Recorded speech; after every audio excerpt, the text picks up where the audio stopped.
We're here. Finally. Long intro. 2 minutes long. My gosh.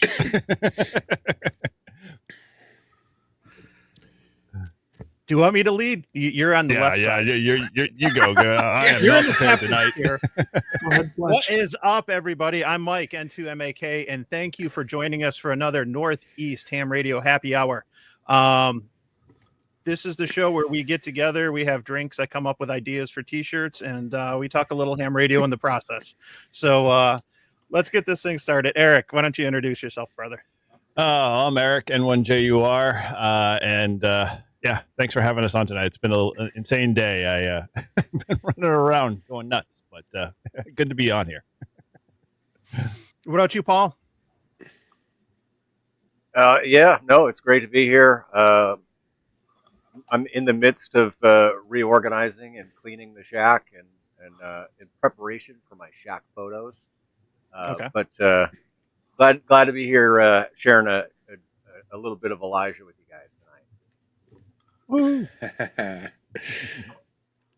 Yes. Todd, how's it going?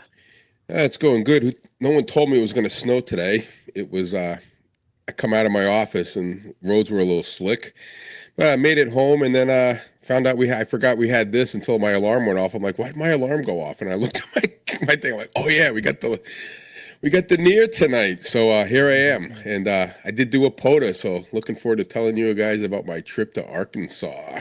Oh, new state. Yeah, work too. What's up, Rob? Not much. Just figured I'd join you guys. I finally had a free Friday night, so I figured I'd join in.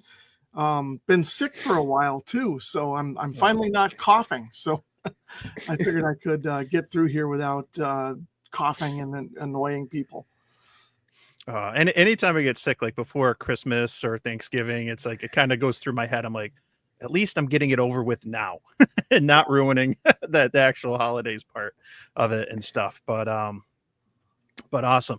And as I said, Mike, N2MAK, so glad to be here with everyone tonight. This has been a lot of fun doing these live streams each month, getting all of us together from the Northeast.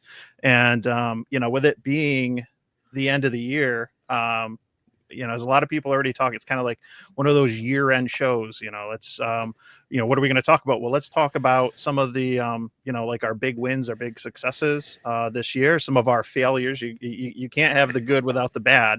And then some of the surprises, because I think I certainly had, when it comes to ham radio or ham tube, a number of surprises this year as well and stuff. So that's what we were kind of thinking about talking. Of course, in the chat, you got, by all means, you're a participant in this. Let us know if you got questions. You want to talk about some of the new radios that are just came out or coming out, some antennas and whatnot. Let us know and stuff. But I got to, Todd kind of teased, his activation in Arkansas and stuff. So let's jump in over there. Was that a new state for you, buddy? No, it was a so I was down there in Maine and I did a park real quick last time I was down there. So I scoped out some better parks and I was going to do two, but I was having too much fun. So I just stayed longer at the one. It was my second activation down in Arkansas and it was pretty cool. It was 70 degrees. I was in a t-shirt and loving life. I worked it all on 10 meters. And the only bummer that I had is I had Alaska, 5'9", clear as day, not at a park. And then I got Hawaii, 5'9", clear as day, not at a park. And then I got Buenos Aires, what is it, Brazil or, somewhere, Rio de Janeiro, Brazil, something like that. So that was like the far Buenos corners. Aires, Argentina. Yeah, all right, no, it was Brazil, Rio de Janeiro then. So anyway, I got that was like the area, but I got a ton of California, all out west. Everything was 5'9". The band was hopping. I got a bunch of New England, and I was just having a blast. And it was like I was sitting right on a lake, had a little bench, like a picnic table with a little gazebo over it, and I'm like facing the water, like 70 degrees, little rain showers here or there, but I was covered. I was in the shelter, so it was good. And the guy was camping and he came over and he goes, my buddy was supposed to come here today to do ham radio, but he bailed on me. I'm like, well, I'm like, you want to join? He's like, no. He goes, I'm not a hand, but he was going to do it. He does this. He goes, don't you do this like park thing? And I'm like, yeah, park's on the air. That's what I'm doing. So it was all good. It was the first time I did an activation in probably, a month and a half, 2 months. It's been a long time. So I didn't lose it. I knew what I was doing, and I was having a ton of fun. So it was all good. I got to ask the question. I probably know the answer, and I think everybody probably knows the answer if they listen to the podcast. What antenna were you using? Come on. Do I need? No, Really? seriously. We using the Buddy Stick Pro? Is that what you were Oh using? yeah, but yeah, absolutely.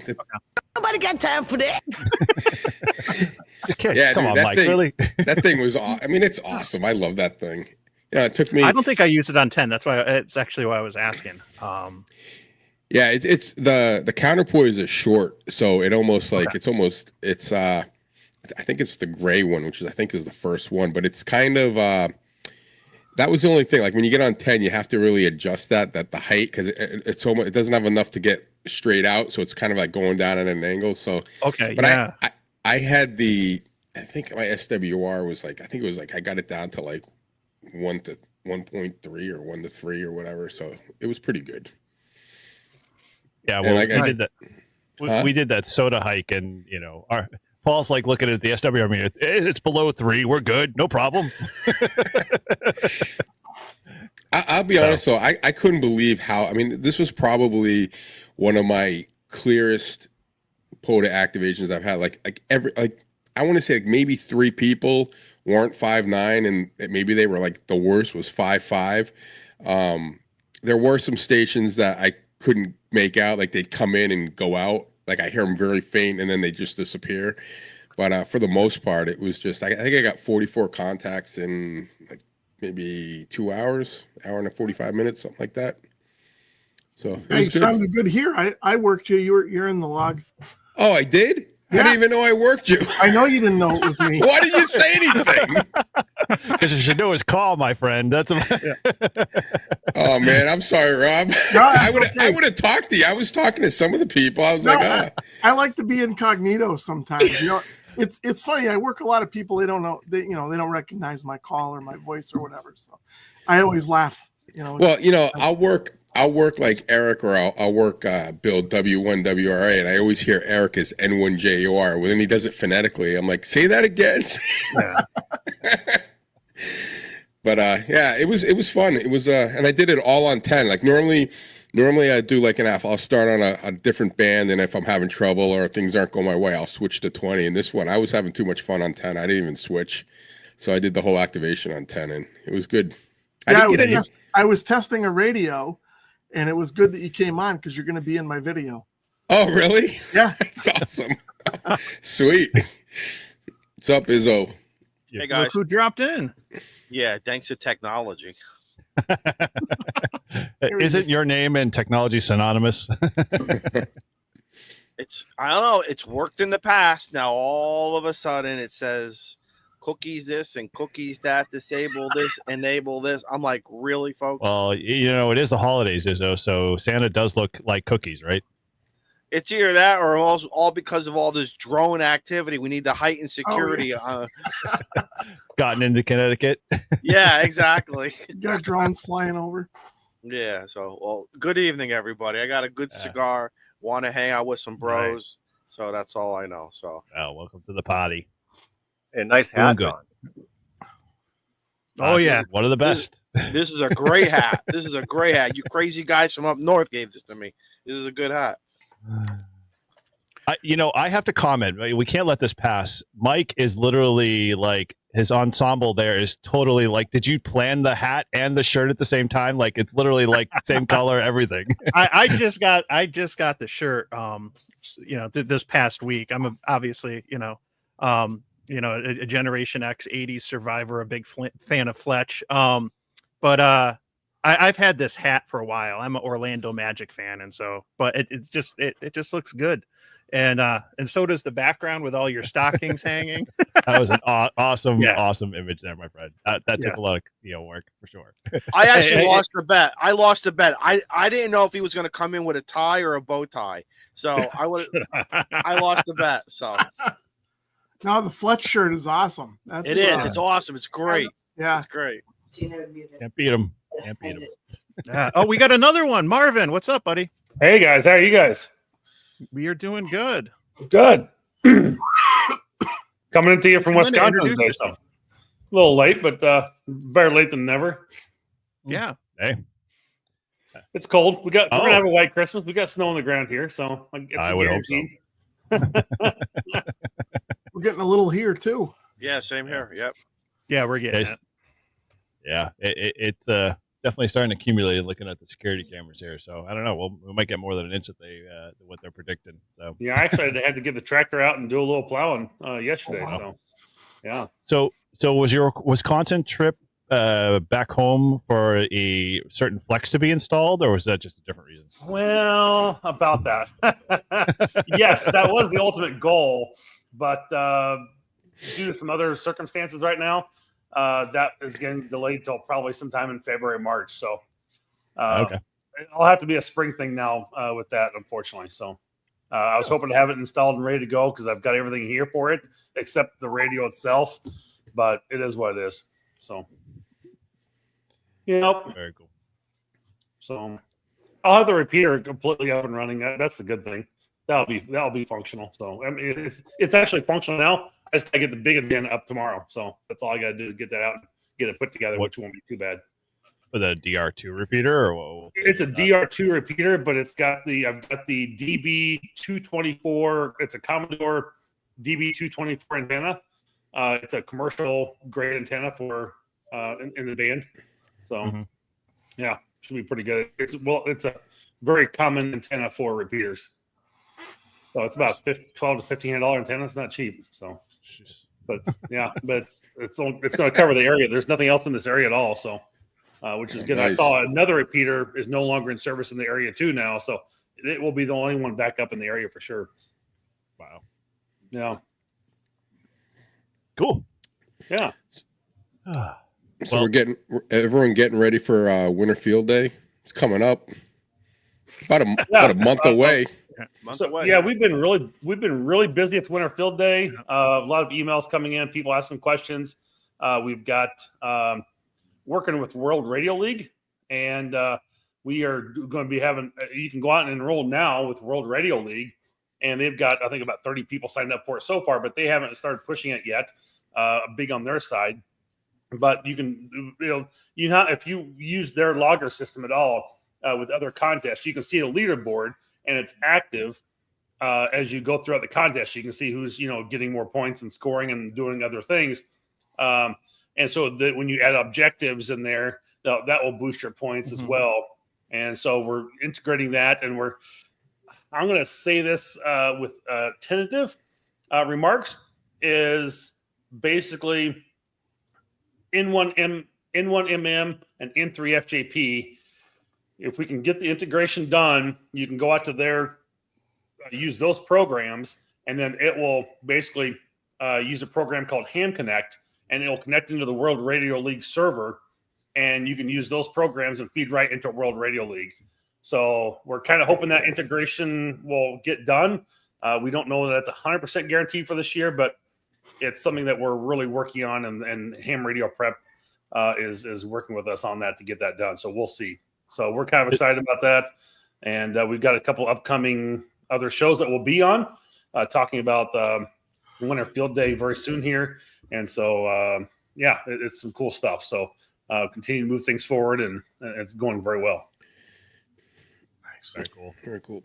So Eric, did you have you talked to our new president about we might have a very large showing at the site? We have a very small a very small site, but there's a lot of chatter on a different repeater that a lot of people use, and I think most of New England who uses that repeater is thinking about showing up. So, come on. Yeah. So I don't know how big. I don't know. He was talking about it on the repeater the other day, and he has I'm going to go up there. I think I'm going to be up near Francistown tomorrow, so I might give him a call and just come up and just see it for myself to see what it's going to look like. But I don't know. We may not have parking. Are you still thinking coming up that way, Marvin? I am. Yeah, I'm hoping to be up there. So I'll be back in the state of Mass around the 29th, and then do a little bit of some final stuff on the trailer. And I'm hoping to be there. If I don't bring the trailer, I don't bring the trailer, but I'm hoping to. Nice to have it be enclosed and a little bit of heat in there. So I don't have any weather elements that might be occurring during that time. Cool. Yeah, looking forward to it. Should be fun.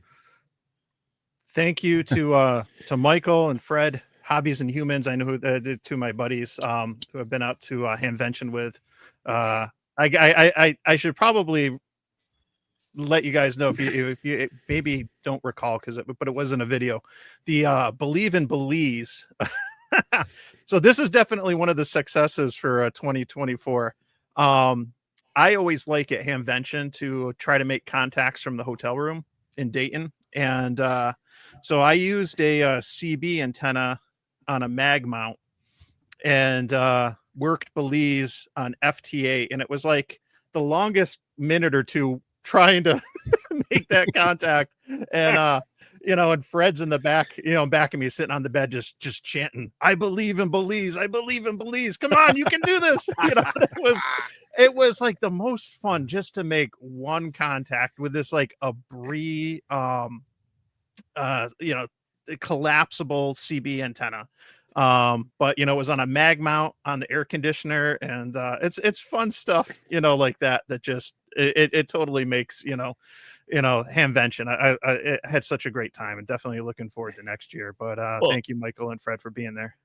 Funny like that kind of style. Like I always kind of took for granted a lot of like your 2 meter VHF high band kind of activations and stuff like that. And so when we finally did our soda hike, was it like back early in December? Like when we finally did it and we were making VHF, UHF contacts there, I was like, dude, I totally forgot how awesome those bands were. Just to be able to like make, I think most of the time we spent on the adventure frequency because we all programmed those in, and it was a blast because once we kind of spread the word around that, hey, we'd be on these frequencies, I remember we were walking down after we had finished our activation, and there was a guy in Vermont, literally just on the border of Vermont, on a small little hill, and he was coming in like 5'9", and people were hitting him up like every 5 seconds. Like, I mean, I could barely hear the guys who I was walking with, and Paul was one of them. We were just having conversation on the way down. And it's like I'm trying to mute the microphone on my shoulder because I want to hear them, but I'm hearing this guy like just banging off contacts like he's in a contest, and I'm like, this is just on five, just amazing to see. It was an awesome day for radio. Like I was totally blown away. Minus the fact it was good weather too, but. That was I think a success, Paul. Would you agree? Even though 20 meters is not on lower sideband. But we did figure it out. We did fix it. It's funny because I'm putting together that video, and I carved out a segment specifically for that of like, and I narrated it saying, I don't know how we got Paul's radio into lower sideband, but we spent literally 25 minutes Googling and watching YouTube videos to figure out how to take it out of lower sideband and put it into upper sideband. Well, I did the opposite, and this was with Michael, who did the super chat. When I had his Buddy Stick Pro, and we went out and did the POTA. When we were on getting set up on 40 meters, 7.2 was clear. And we started calling out, and the first contact that came back is like, he was like, I don't really care so much for POTA, but I just wanted to let you know, you're on upper sideband.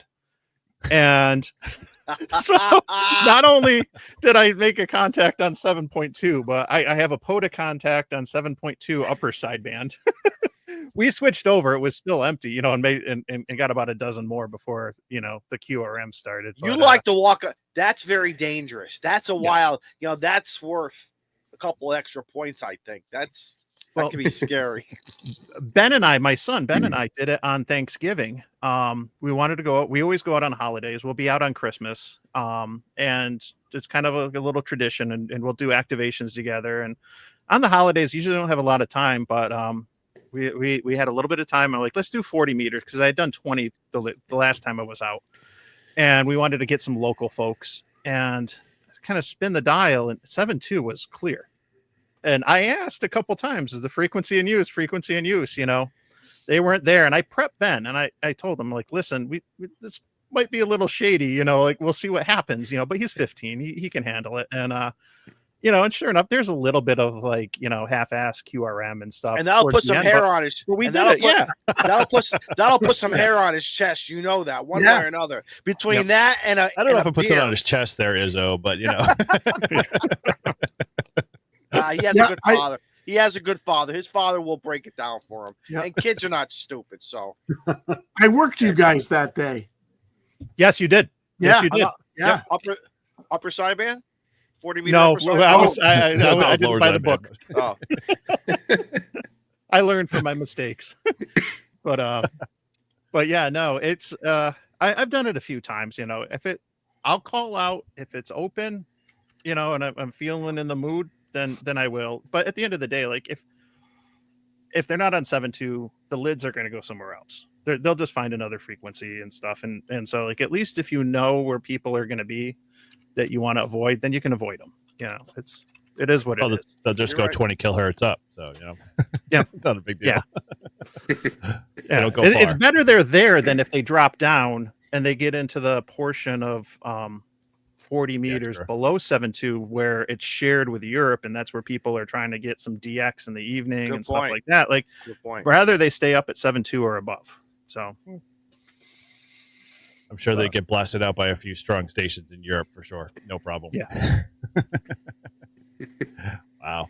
Yeah, I mean, dude, when you threw out that kind of list of successes and failures, I I had to like spend some time trying to figure that out for the past year. Like, I tend to like my failures. I tend to like just go, okay, I can improve on it, and then I just move on. And so I was like, man, where did I have failures? I know I had a bunch of them. I totally know I had a bunch of them. I could name a few. Well, you go ahead. Please do. I'm sure it probably aligns with what I have here on my list finally. But yeah, I forgot my battery. I forgot my antenna. Those forgot are just my short. radio. Okay. You want to hear the CRS. You want to hear a stupid one that I did?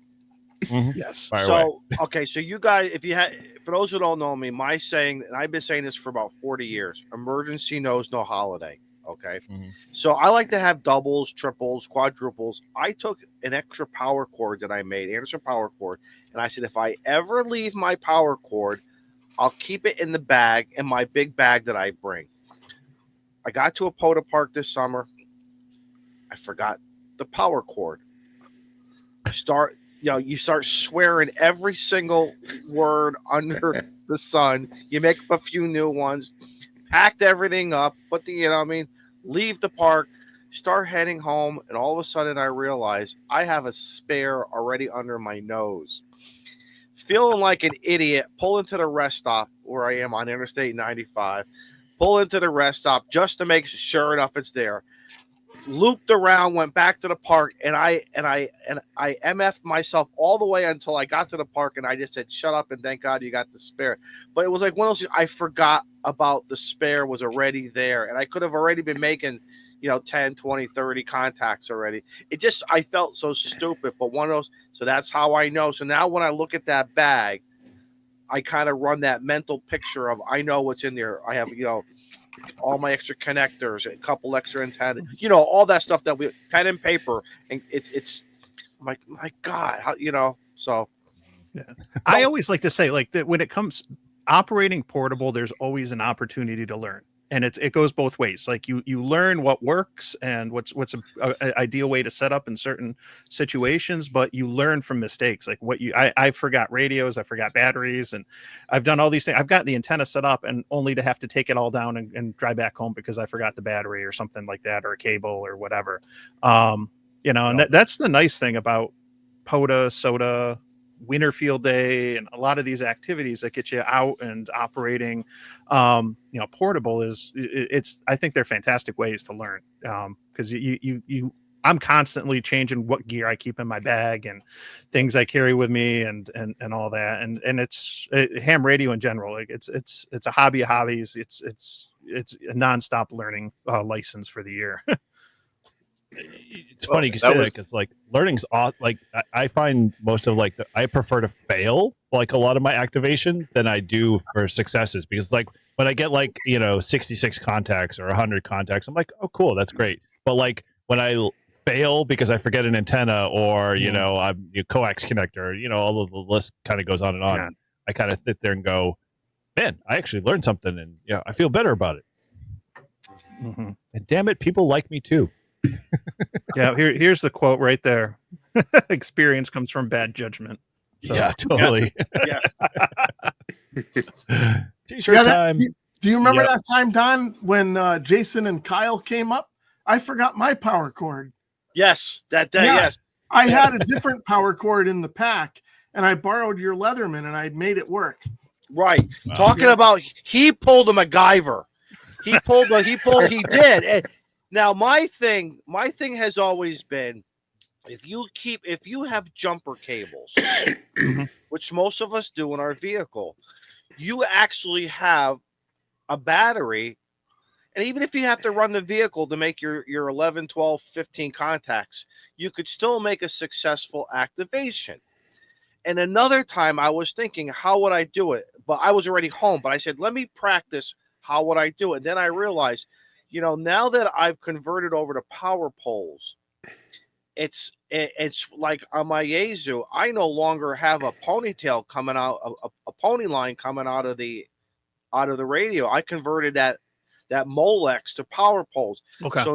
So now the idea has got to change, because listen, we could just take the clamp it over here, take some electrical tape, prevent any fires, any electrical issues. You got it.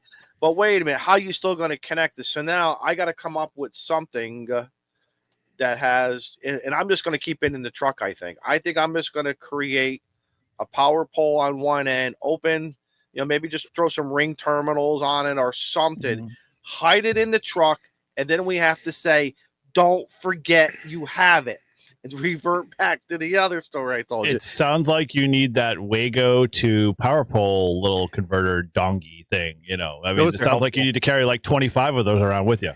Well, I just bought a new truck, but now I'm starting to wonder if I have to buy a bigger truck, because that's always been my problem. You need a bigger truck. Yeah, definitely. Yeah, Cody's forgot pretty much everything that I've forgotten too. I know he's in Pennsylvania, and in the Northeast, we're pretty lucky that we got parks all over the place, and most of the ones that I'm going to when I'm forgetting stuff are pretty close to home. So I've had to, like I said, take down the mast, the antenna, and everything, and then drive home, and it's just like you're wasting so much time. I got lucky. I got my wife to bring out. I forget what it was. I forgot. I think I forgot my battery. And did you call her? You called her and she dropped it off to you? I was a mile from the house. I was a mile from the house. Wow. She is the wife of the year, my friend. My gosh, you are in debt to her forever now. You're screwed. Owe her. You owe her life. You owe that. Absolutely. That's a definite success. POTA is important. Okay, so we got to stop here. Lost Nation Radio, Chris there. Power pole to jumper kill. This man literally has an entire van of full radios, and he has literally autonomous. The power poles to whatever. I don't care what you use, Chris. You literally just have to pull up to your plot and put out a kilowatt in a matter of a couple of seconds. So Nice. you don't. We're on two different levels here. Definitely. Well, talking about being a dumbass and prepared. I used my iPad to log in my activation in Arkansas, and dumbass me was watching movies on the plane and drained my battery. So, and then of course my battery pack that I had wasn't charged, because I just leave it in my bag and it must have uncharged. So I have like 20% my iPad, and I'm watching it, and I'm putting in low power mode just so I can work. And all of a sudden, it's like going down, and I'm telling everyone, I'm like, listen, I'm running out of power. I'm like, let's go, last call. What are you dimming the display all the way? Dimming it, trying to save, closing all the apps out, like whatever I had open, just trying to save it. I'm like down to 9. I'm like, all right, I'm at 9%. I could probably get a couple more in there. We can do this. Yeah, it all worked out. It did make it, but I was like, you got to be kidding me, because I just didn't even think about it that it was draining while I was watching like a movie on the airplane. Oh, you so always have a pen and a pad. yeah, I did. I didn't want to have to go and. I mean, I would have, but you always have it just in case. Yeah. So yeah, but it was pretty cool. It was a good thing. And then my other thing, I got a master, and I have not. And this is the government's fault. It's not my fault. I have not been able to get through TSA both ways with my freaking battery. I mean, I left Manchester, New Hampshire. I must have stood there for 20 minutes with like 20 people looking at my battery, and thank God I didn't because it's starting to peel, like the covering and stuff. Like it's in really rough shape. It's been, I mean, I use it all the time and it needs to be fixed. But they were looking at it. They were running machine things over it. And I'm like, oh my God. So I'm like, all right, I get through it. Because I was like, at the point, I'm like, this isn't going to work. They're going to say no. I'm going to have to go back to my car, dump all my gear, and then head back. So they let me through. So I'm all good. Now I'm thinking on the way back, I better get there early because, I'm in Arkansas and it might take them even longer. Nope, they don't even care. Go right through. Didn't even open it. Didn't go down the side ramp. Nope, you're all good. So I was like, there is absolutely no consistency with TSA. No. One way, I'm not going. And it's I've gone through Manchester Airport, no problem, no checking. And then I'd get jammed up in Mississippi. But it's never been both ways. And I honestly don't know. I showed him the paper. I said, hey, it says right here, this is legal. No, sir, please, just let us do our job. I'm like, okay. I think the more you question them or you ask them or you show them something, they get more suspicious of you, thinking that you're trying to sneak something in. So maybe I just need to shut up and say, yep. Really what you need to do, Todd, is like when you're standing in line is start to take your pants off, fold it up nice and neatly, put them in the in the bucket, and start to take your shirt off, and then make your way through the scanner and watch 5 other people start to do that behind you because they're just going to follow suit, and then they'll never check your battery because you'll just keep going. They'll be like, I got to get this guy away from me really quick. And it's like. When I'm in Manchester, like they have like the after it goes through the machine, there's like it stops and it can either go left or if it goes straight. So I'm like sitting there and the guy had it on pause because he was looking at someone. I'm like, come on. And then all of a sudden I'm like, goes. I'm like, big money, whammy. So Big they bucks, don't put no a whammy. ticket. So they don't put a ticket. They don't put like a ticket saying TSA approved. So when you get to your next destination or when you know what I'm saying? Well, you don't have to go through TSA. Like when you have your layover, you're already in the airport, so you don't have to go through it again. But you have to go through it on the way home. Like you got to get back. That's what I'm saying. Right. So if you approved it but I could make a way, ticket like that and put it on there. So. I know, right? Well, it's like picking up dry cleaning. You don't have that ticket, you're not getting your dry cleaning. I get it. I've been there. I've lost my ticket. And how do you We'll start printing them on the Live Free and Ham shop. You can pick them up there in bulks of 10. TSA approved battery ticket. Approved. Yeah. It'll have a little check boxes what you want to prove. I'm gonna try that. I'm gonna re-shrink wrap it. I'm gonna do what Paul said because I said if I shrink wrapped it and I didn't have the label on it, like there's no way that thing would have gotten through. They would have been like, nope. But if I shrink wrap it, Paul said cut out where the label is after you shrink wrap it. And maybe I'll make up a TSA and just put TSA approved and stick a sticker on it and see if it goes through. See, you should really just put on the side of it, this is not a bomb, and then, it'll be perfectly fine. Yeah. They'll be like, oh, it's not a bomb. I'll let it go through. Yeah, next thing you know, I'll be in the back room and I'll be gone for you. Like, how come Todd hasn't been on the podcast for a few weeks? And there's a picture of Todd sweating. Don't sweat. That's the last thing you do. You start sweating, you know what happens. Because we've all seen that channel there catching the smoke. They start sweating. One time I went and I'm talking to the TSA guy and I said, yeah, I got my ham radio gear in the bag. He goes, oh, I'm a ham too. And so we're talking before it comes through and, having this thing. So I'm thinking, oh, I'm good to go. This guy knows all this shit. Oh, no, this guy wanted to look. He's looking at the radio. I think he was just looking at my shit to see what I had. I was like, holy shit. I'm like, this guy knows what it is. Why is he going through everything? He's like, dude, your menu settings are a little bit out. Meanwhile, the pilot's like, come on, we got to go.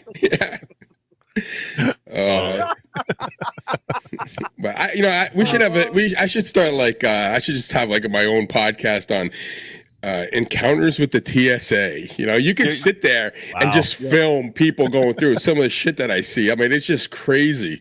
And so once you start putting your videos out, then you could do a podcast. You know, let's start with baby steps first. I haven't had to travel with HF yet. I've only brought VHF stuff on planes so far, but this spring we'll likely be doing a family vacation where I will, and I'm just going to tell them, because like I have, you know, my CPAP stuff, that's medical equipment. They look at the battery, the radio. I'm just going to I'm like, that's medical equipment, man. POTA is an addiction. Like it's that's my medical, right? It's mental health therapy. Right. I have a doctor's note, not for the CPAT. It's for my HF. Yeah. yeah. They think he's a righteous dude. Well, you know, when I fly down there, you have to fly on these like CRJ 900s. They're like sardine cans. And if you bring like a regular, you know, bag that you'd bring on an airplane, like a roller bag that you can bring on the plane, it doesn't fit. So you got to put it underneath. So if you bring that bag, you can't have I don't want to leave my radio gear in there, right? And if you only bring that, you can't put it under because you have to have the battery. You can't shove the battery underneath. So it's like, what I do is I just bring my backpack, my POTA bag, and that's it. Like, that's what I bring, and I shove my clothes all the way around it. I'm only going for a day. Like, well, how much more do you need? Underwear and socks make great cushions for that. Good extra padding. Extra padding for that screen. But yeah, it's just every time, and like I tell you, I don't know. There's got to be one of these days I'm just going to smooth through, but I don't know what the secret is because it's not consistent ever. I'm thinking one of these days you're going to get ticked off, and you're going to say the wrong word to the guy who didn't have breakfast. Right. Yeah. So the question in the chat. So about pilots flying with ham gear. Like I've worked aeronautical mobile stations at least once, maybe twice. Same here. That I know of, and so I think in those instances, some of them, like it's built. It's not that they're bringing it with them. It's built into they got stuff built into the plane. Well, we've awesome. worked Ryan. I've worked him a few times on 10 meters. Ryan's the silent member of, there he is under Paul's picture. He's our silent member of Live Free and Ham, one of the founders. And I worked him. One time he texted me and he says, "Hey, go to this frequency." And, you know, I went to the frequency and I was in my shack, and, you know, he was over like Iceland. And, you know, I was talking to him 10 meters, and then Eric and I were doing our famous rove, and we were working him right off the beach, and he was over there again. Yeah. Like over there again. And then he like disappeared. I'm like, where the hell are you? He goes, I got to land. I'll get back to you. But it's pretty cool. So yeah. So what's the issue? So Todd, is the issue the battery? Is there one particular item? Okay, so is BioNO, is it a brand name or something that just like a homemade battery pack with wires coming out of it? Is that like, you know? I think it's the wires. The guy said, he goes, we got to check this because you got wires coming out of it. So because they've had their listen, in all seriousness, we know they have their training videos. You know, the PowerPoint displayed. Look for this, look for that, and I'm sure our stuff, especially the homemade stuff. Well, I'm gonna in their eyes resembles. So Paul sent me a link to a battery that he uses, so it doesn't have any wires on it. So I'm gonna get that one and try it the next time to see if that one lets me go, because maybe it is the wires. But look, at one time I got through with the battery. What they were looking at was my freaking throw weight. Like that was. And I'm like, it's a beanbag to like their plum. They're scanning it. They got the dogs smelling it. They're running machine like the bomb sniffing thing. I was like, it's a beanbag. Man, I would have threw that, and I would have watched the dogs go down. I was like, Jesus! I go the stupidest things. Fetch. I don't travel a whole lot, but a couple of years back, I went and I had an HT with me. And I had taken the antenna off. So the HT was in my backpack and the antenna was separate. And they scanned my backpack. They pulled me aside. And the TSA lady pulls the HT out. And she's looking at sort of the antenna connector on the HT. and she looks at it and she's handling it and she asks me, "Is this a vape?" I'm like, no. Yeah, hold on, let me demonstrate. That's an awful big vape. The whole thing, and she kind of looked at me, gave me that look, and okay, and she put it back in the bag, and they let me go. I was That's tempted the only one trouble I've time. ever had. All right, Hey. do you guys remember blackberries? Okay, remember the BlackBerry? Oh yeah. So with our HTs with all the buttons, I was going to I was Hartford to Chicago to Tennessee, and I was tempted because they just like you guys. I have the HT and the antenna is off it, and I'm like, should I be honest and say it's an amateur radio transceiver? How do you shorten that thing up, right? And I was getting ready to say, it's a BlackBerry because Blackberries were popular by then. Yeah. But I said, what if they call me on it? Now, how am I supposed to? And I just said, and I said, listen, I like to listen to shortwave radio, local AM radio. I want to listen to the college game. Go ahead, get out of here. I was tempted though. I said, I don't know if I should be pushing it too far. So it's tough in New York, guys. That's just the way it goes, Bob. It's really tough in the Connecticut area. Is you have to worry about the drones. Yes. Look who just dropped in. Walt and Chris joined too. Oh, you're muted there, Walt. Let's unmute him. I'm running from one terminal to another. I'm in the Washington Reagan Airport. So talking about TSA, we're a perfect fit. Give us a blow by blow. Can you show us exactly how they go through the process? Or bring one on. Hey, Walt, bring one on right now with you. Say, I know, right? I'm actually, believe it or not, I'm walking through the airport right now, holding my phone. So here's how much I'm struggling. I can't even figure out how to cut off the green screen behind me. I just grabbed the phone and got on. So, oh, good, man. Oh, good. We probably do not want to see the people at this time of the day in the background anyway. Right, for sure. Hey, guys, I just want to say Merry Christmas to everybody. I've got to run, but I just want to drop in and say you guys are awesome, and Merry Christmas to everybody out there. And I can't wait till next month where I can sit down and enjoy the whole show with you guys again. I really have had so much fun with you guys this year. We enjoy hanging out with you, Walt. Thank you. Fly safe for sure. Yeah, Walt. Merry Christmas. See you, Walt. Yes, safe travels. Wouldn't it be funny? Wouldn't it be funny if they don't give Walt a problem with a CB antenna, but a ham radio antenna is a problem? Would that be funny? Or a 10-meter rig, 11-meter rig? Yeah, no problem. Go. Yeah. I was going to say a minute ago, the 12 amp hour battery is kind of your maximum for going through TSA. As long as you're not bigger than that, I've never had a problem going through with a Biono or a Dakota Lithium, either one. Right. I've flown through with those. I've had my 705 with me several times, or 891, and never had an issue with those being questioned. So, yeah. Well, I'm gonna. Someone put in there they laminate the rule. I'm gonna laminate the rule and stick it like right on the battery. And because you'll make a lot of friends that way. And it'll be awesome because then they can just read it. I mean, look, this is your rule. I mean, it's legal. Try to make their job easier. The last time we went to Walt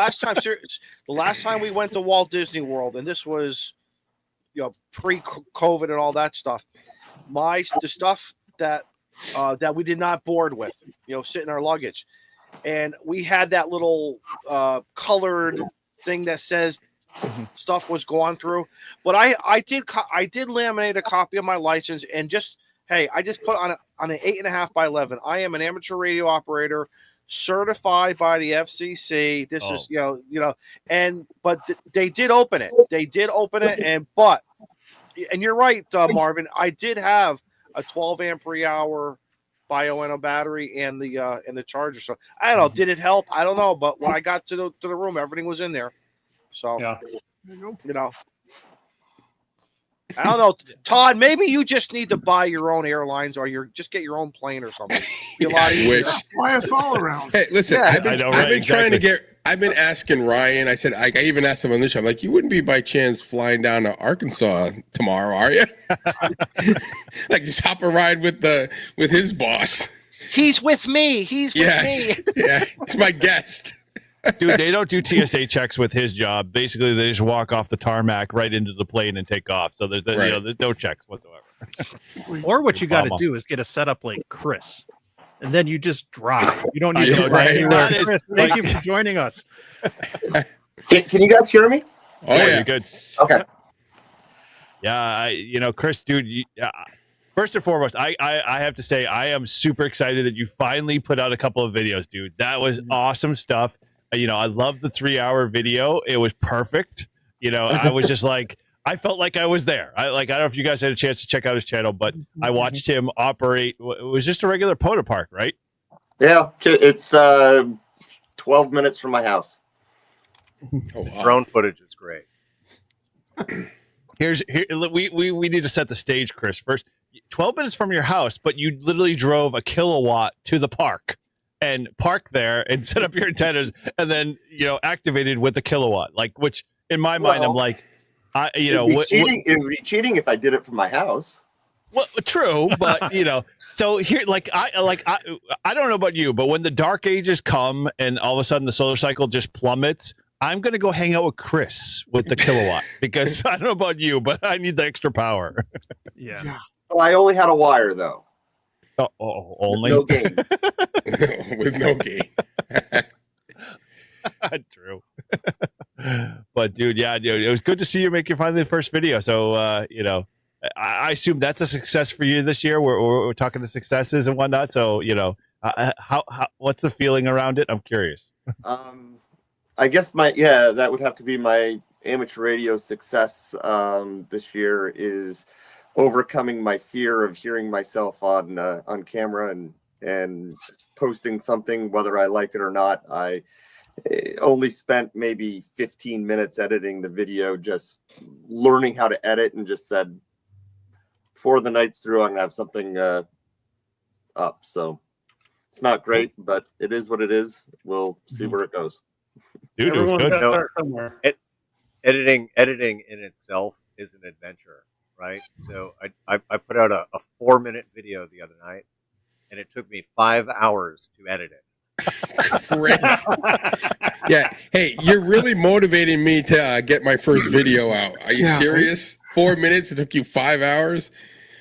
Well, I was trying to do some planar tracking and put text on the side of the inside of the amplifier case, and so it was a learning experience, but yeah, it was a 4-minute long video that took me 5 hours to finalize.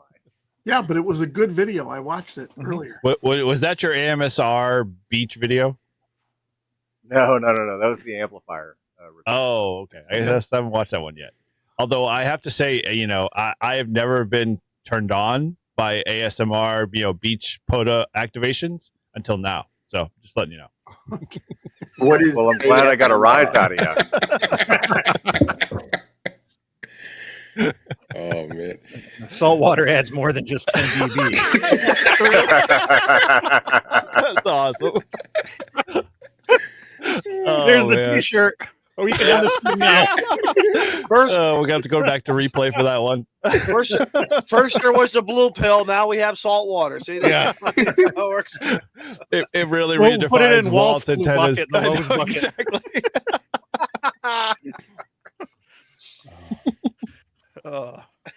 Yeah. So are we still talking about successes tonight? I know we've started there. hey, it's a success getting through the TSA. So that was a success for me. I mean, come on. Good point. Oh man, yeah. I guess if we're starting the successes bucket, I'll have to throw in my HF mobile setup. I'm blown away. I don't know about you, but I spent a lot of time dragging my feet trying to figure out how to get it the way I wanted it.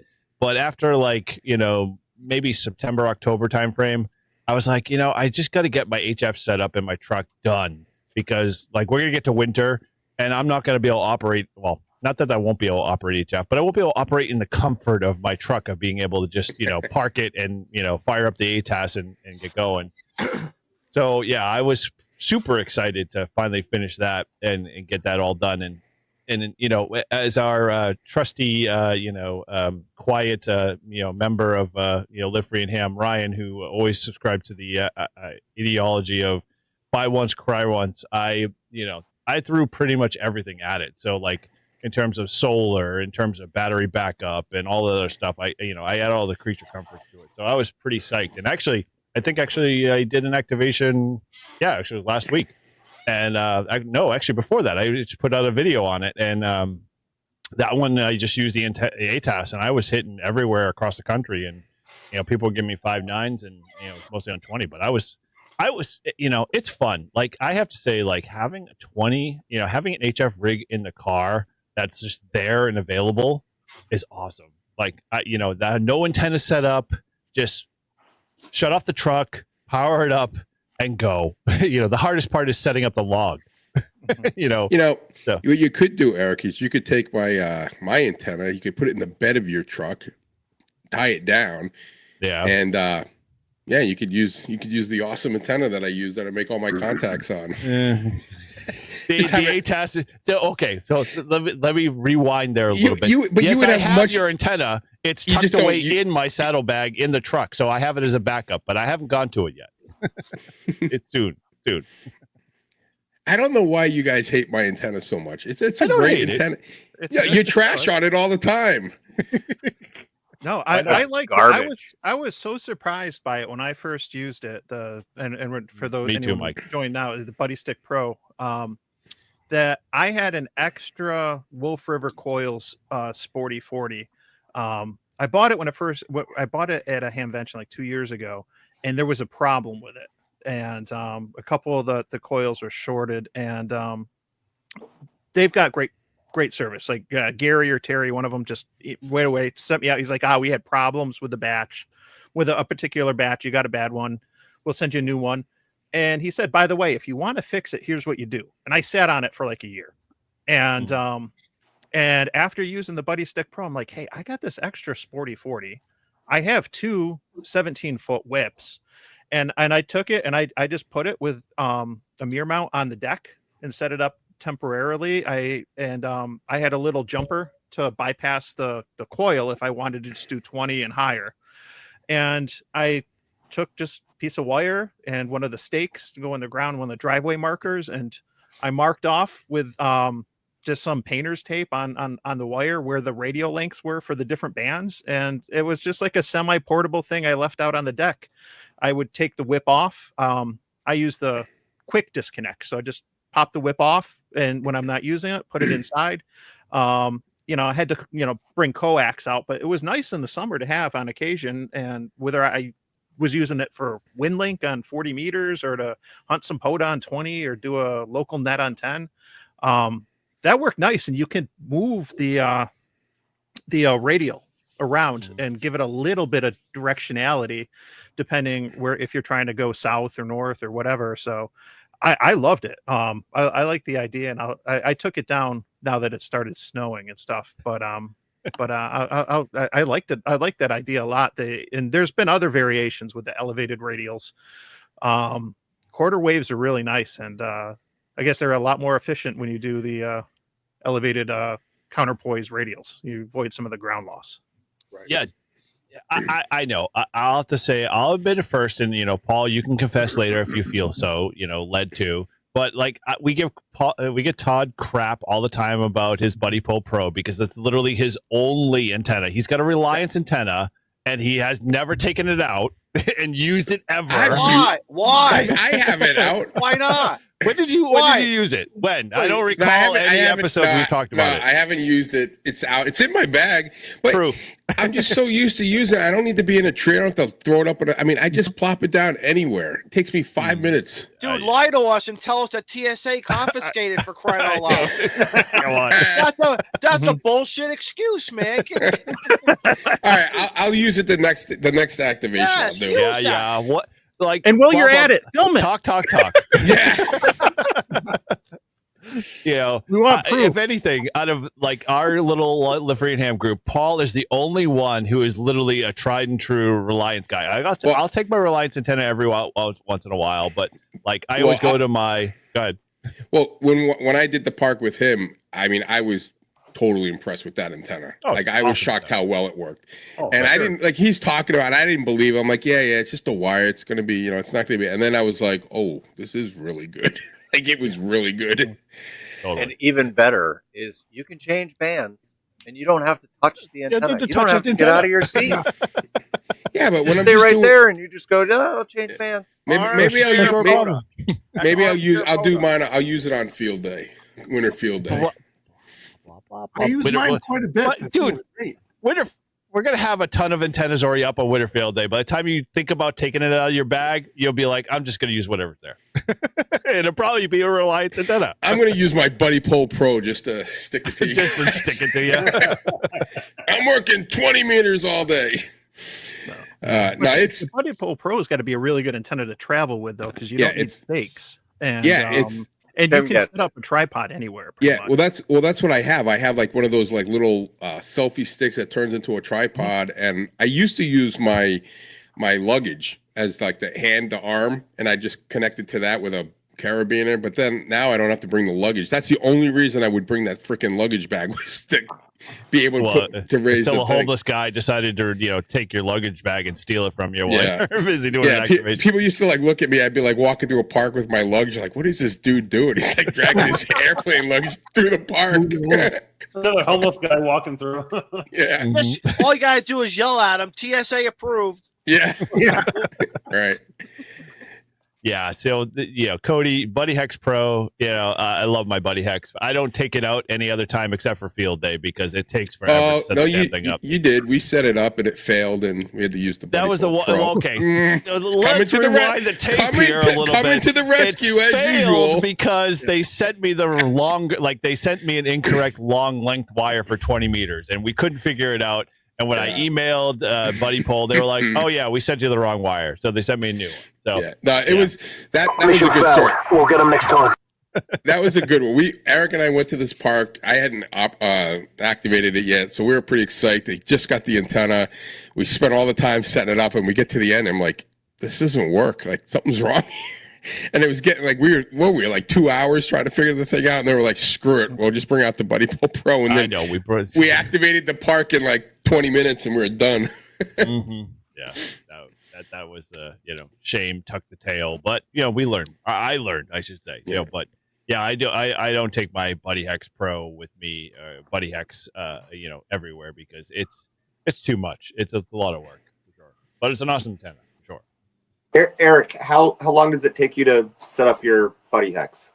About 15 minutes if I do it myself. So like if I have a bunch of other guys, doing it, the hardest part is just like doing what I call the dance, the wire dance, where you have to wrap around every element for every band into the upside down umbrella.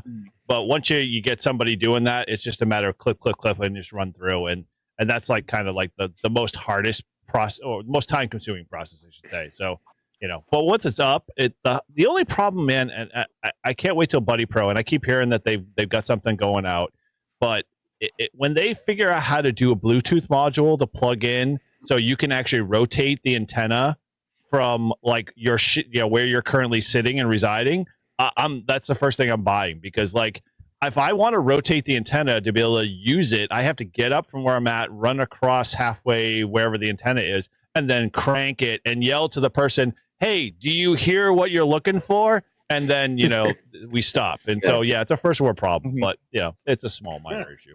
I looked at them out at Dayton, and I was thinking about getting one for the van, but I don't believe I could swing it around and put up all the wires without falling off the van. The van is only 6 feet wide, and I don't think I'd need to have more than 6 feet to put up the 20-meter section. Sounds like you need to get a trailer then. So were you thinking of putting it on one of your masks, Chris? Yeah, I wanted to be able to quickly deploy 20, 15, and 10 on. I think what's the one from the guy in New Hampshire that I'm trying to think of? I've seen that one too, but VEQ Hex. VEQ Hex. Yeah, I would have to put it together on the ground and then try to pick it up onto the van to put it on the mast. I don't think I could put it on the mast and erect it because the edges of the sticks would be so far off the side of the van. I'd be off in Never Land trying to Yeah, put them up. put it in. Yeah. You know, so the Buddy Hex is super light. I mean, that I'll give it that. The whole construction of that antenna, just the functionality, putting it together, all of the components are super light and wicked easy to, you know, put together and assemble. Even the, you know, the actual MastWorks mast is relatively easy to pack away, and set up. So I would say if you were going to want to go to a hex, you know, option and then just figure out how to do rotor control with it, then, you know, that might be a good fit for you. Sounds good. Yeah, I like that. I like that antenna. Yeah, I mean, I used it. I think at field day. Did I use it at field? Was it field day? I used it at. I think.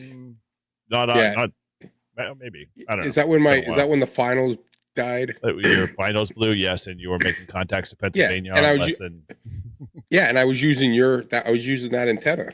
Yeah. So yeah. Contact's a contact. Yeah, I couldn't understand. I'm like, why am I not making any contacts? Yeah. Freaking radio shit to bed. Yeah. Exciter power. That's really the new QRP, isn't it? Yeah. Yeah. Totally. This past summer, I had set up. I thought I was gonna be clever. My wife and I like to go kayaking a lot, so I quickly put an antenna, a ham stick, and a counterpoise, and I mounted my FT891 in my kayak, and I tested it in the yard. Everything was working great. We drove, I don't know, 15, 20 miles to a local pond. We got everything set up. I got out on the lake. I got the radio set up. Everything was working great. I was receiving signals, and I tried to make some contacts. I couldn't make any contacts. I somehow broke the microphone in between loading it in the car and getting to the pond. I was so disappointed. That was my biggest failure for the year, and that was sort of towards the end of the summer, so we never went out kayaking again. But maybe next spring I'll be able to do some kayak portable. But yeah, you're better on a kayak than I am, Rob. If you're going to bring an HF radio out there, I'd be. That's brave. I agree. I'd be so nervous that it would be in the drink. Yeah, that's brave. That's what dry bags are for. Yeah, well, it's especially brave for me. Remember to bring I can't swim. Well, listen, guys, I got dry bags and I've tested them. As long as it's properly folded, and clipped. But yeah, you know. So are you, Rob, is the plan to take the radio in the kayak to perhaps an island, or are you operating on the kayak on the water? On the water. Wow. I had the counterpoise in the water. It was going to be great. I'm obviously not salt water like Walt does, but you know, work with what you got, I guess. But yeah, it was all great. My sister and brother-in-law were with me. They're hams. And everybody was all excited, and yeah, the whole thing got screwed because I broke the microphone. Fresh water's as good as dirt. The only time we get lucky here is this time of year in the winter with all the road salt, and then I can actually like throw out a counterpoise in the road. He's out in the middle of the road throwing his radials. You just gave me an idea for a video. That's awesome. That's a great idea. Right, Mike, who needs an ocean when you got road salt? You gotta call the town crew. Drop some extra salt for me. Here's $20. Right, back it up, fellas. Back it up. Come on. Back it up. Yep. Following around one of those salt trucks all day. It's like, okay. Awesome. All right, Mike, you got video, you got photos here. We got to bring this into the stage here. Okay. There we go. All right. So, anybody? All right. Let's see if someone can guess whether you're on the stream or in the chat. And anyone recognize the windings are not the best. This is me. But anyone recognize what this might be? Yeah, Smoking Ape would be really annoyed with you, but I don't know. Okay, so I had the idea. It says K6ARK. Yeah. I had the idea to do what I called the Rybakark, to do a 4-to-1 with the K6ARK with Adam's kit, to do a 4-to-1. So for a Rybakoff antenna, and so he does have directions to build a 4-to-1. If you look, I've never seen anyone with like videos on YouTube or any instructions, but Adam was great. I asked him, some things, and I went to go build it, and I was all excited because I'm going to build like the world's smallest Rybakoff antenna. And I mean, you just look at that thing now when you see it on the BNC connector, and the wire, everything. I mean, it looks beautiful. And I have tried 3 times. I have gone through like 3 boards. I've had to buy my own magnet wire and everything. And I just suck at soldering. Like I keep getting cold solder joints and shorts and stuff. And I mean, it looks beautiful. It doesn't work. You can't even hear with it. It's that bad. But well, you know, dude, like I don't see your solder joints as bad as Frank's, but you know. Yeah, but I will say so. There's the failure. I tried 3 times and stuff. And now that I've changed, and if you followed my channel, you see I kind of made some change. I downsized my 705 bag, and I got room for the tuner in there, but I'm not carrying the tuner with me regularly. I might just cave and end up making a dipole. Like, and that's it. We're done. We'll see. We shall see. But that's a failure. I was really excited to do it.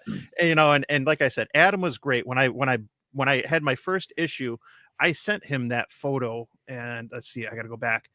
I mean, Adam was able to look at this photo and a couple others. He's like, "Oh, it looks like you got a problem with this particular solder joint or whatever." I'm like, "How do you know this?" Like, and whatnot. But it is what it is. You try, and antenna building is fun. I like doing some of the kits and stuff, but it's not like I'm not a smoking ape, or I'm not Chuck or Adam. I'm not that good with it and stuff. I learn and I've built some stuff, but I might have to tap out on this. We'll see. I might just, like I said, have to flip to a dipole or something, which I do want a QRP dipole. I do want something small like that. Well, so I think that's your challenge. So like you're thinking too miniature. So like let's make it a little bit bigger, so your man hands can deal with the solder joints and stuff like that. That might help. Yeah. But anyway, that's one of the failures. I was excited to do it because it was be something different, but you can only try so many times before it's like, okay, it's time to move on. And or maybe I'll think of something else. We'll see. But like I said, my approach now with keeping my 705 in the car in a small bag, so it's ready to go. I've kind of been focused a little bit more on resonant antennas. So maybe I just make a dipole, which I would like to have a very small one. So that this might be the way to go. Nothing wrong with dipoles. Totally. All right. So anybody else got any successes? So while he's talking about soldering, it's one of those things where that is probably one of those things I learned more about this year. I was able to do a little bit more, and I created an attenuator and like a little clock, and did a few soldering joints on a couple antennas there. But that's one thing I kind of picked up this year, that I kind of just trying to continue to expand all those different things in amateur radio that we can do, and just each year just picking up something new and trying to learn it and work it and do it as much as possible any way you can. And so obviously I get some cold solder joints and things too, but overall it's like not too bad. But I think do you have just like a regular stick soldering iron, or do you actually have one that you can control the temperature with, Mike? You can control the temperature with it. It's not a high end one. It's not like, and that's probably where I need to go next, is like, because a lot of times when I got into ham radio, there was a lot of tools and things. I didn't have crimpers. I didn't have a soldering iron, and it can be intimidating. You're like, I don't know how much I'm going to need this, or if I'm going to stick with the hobby or whatever. And so it's a cheap one from Amazon, but it's worked for a number of things. But it's not the best. Getting one from Xtronic. I know a lot of people like the Heiku's, whatever, but I think it's an Xtronic one. Is it? I think it's an Xtronic one that I have. See, I've used mine. I've got 3020. It's pretty decent. I've had good luck with it. So yeah, it's like I said, it's worked fine. So I don't know if it's the tool or if it's the tool using the tool. Oh, the tool. You're right. Exactly. The tool versus the tool, right? Yeah, I love. I used to have like an old Weller, and it probably it was used for like burning other things, and so I finally just spent the money and bought a Hako 800. listening to Ham Radio Workbench and spent the money. And I love that little iron. And I could think the one thing I learned very quickly was buy a bunch of different tips, because you just can't do everything with one tip. No, you've got to be very versatile in your tips for sure. So yeah, and I have different tips. I've never changed them. That's probably a problem, but that would probably be a good start. Yeah, it's like using the same antenna over and over again when you have another. Doing something like you were all right. Mike, when you're doing something as small as you were, there's some really small, fine tips out there, and I can send you a link for a couple of them that I've used, and then really that fine little tip makes a huge difference. That might be a way to go. Yeah. Yep. Yeah. You know what's actually really helpful. So the tip on my Weller is way too big for a lot of the small stuff, but the Kaiweet's little like the pine sill. I wondered about that too. It's got a much smaller tip. It's got a much better temperature control. Like it makes doing small stuff a lot easier. The fine tips are like way. Once I bought a bunch of them, I was like, oh my gosh, my soldering skills level have gone like from like here to all the way up here, and I was like, oh well, I actually can solder. Yeah. But that, and like I learned from Vince V6LK is buying all of that. I can't think of the solder paste that he recommends all the time. That stuff is like liquid gold. Once you buy it, it is like the best stuff. You just put it on everything, and it literally just like makes your soldering like look professional. Okay. Hey, speaking of Vince, I gotta say I got something in the mail. Oh. Not the day before yesterday, and I was very impressed with the packaging. I got myself a little Morse tutor. Oh, nice! Is that the new one he's putting out? Yeah, that's the brand new one. Wow, I've got the older one. Yeah. Like I've got the old, like kind of smaller display. Yeah. Wow, you got the nicer display. That's more like the Morse Reno. Yeah, that's the Morse Reno. Oh, so you got the more. So he's upgraded it then. Wow, I haven't paid attention. Yeah. So Carlos recently did a video of him unboxing it and kind of doing some CQ on it. I'm not at that level yet. My knowledge of that language is still very foreign, but I have said that one of my goals for 2025 is I'm gonna get my A license for parachute, and I'm gonna learn at least the basics of Morse code. And he's gonna combine both, so he'll be able to do Morse code on the way down. Vince is my only Morse code contact, but I that's almost like a point of pride. Was that when you were on the Canadian border or on the U.S. side? I can't remember. When I was in Canada with him, and we did it on 6 meters, dummy load to dummy load. So it was local load. But his face his face was absolutely priceless, because I messaged him before, like a day or two before. I'm like, hey, you got an extra key? And he's like, of course. And I was like, okay, I want to do a CW contact. He's probably thinking, why doesn't he bring his own damn key? And then we get there and we're finishing up. He's like, oh, we got to do the CW contact. And I was like, yes. And I'm like, let's do it on 6. And he's like, I like that. That's awesome. That's different. And he gets the key out, and I'm like, all right, you got to give me a lesson. He's like, what? I'm like, I've never done CW ever. And he was like, oh my gosh, like really. And so, but he was patient, and like we spent like 15-20 minutes, and but that's how I roll. I am a legitimate portable operator. I had somebody teach me FT8 out at a park. Like I learned it out at a park. We picked one that had electrical, so that we could, if the computers needed to be charged and stuff. But I play in the field. I want to learn in the field. And he was an amazing teacher, and I got to follow through and start doing it some more. And I might have to pick up one of those at some point. That's a good video. But, I was thoroughly impressed to watch the contact. FT8 in the field is so damn boring. Boring. Like if I'm going to sit there and I'm going to look at my computer screen, I might as well just sit at home. Now, if you watched my last video and you saw what you went about boring, you tried to do FT8 on 2 meters and 6 meters when there's no openings and no contest, and you're just sitting there calling, and there's no noise, nothing, and it's just like, oh my gosh. But the wheel. If anything though, like digital modes in the field, the nice thing is you can enjoy your meal, enjoy your coffee, Yeah. and your lunch, and Yeah. and a 4-course meal. Yeah. Yeah.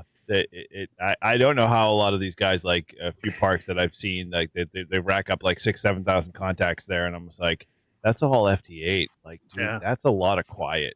Like, are you reading a book? Because you'd have to.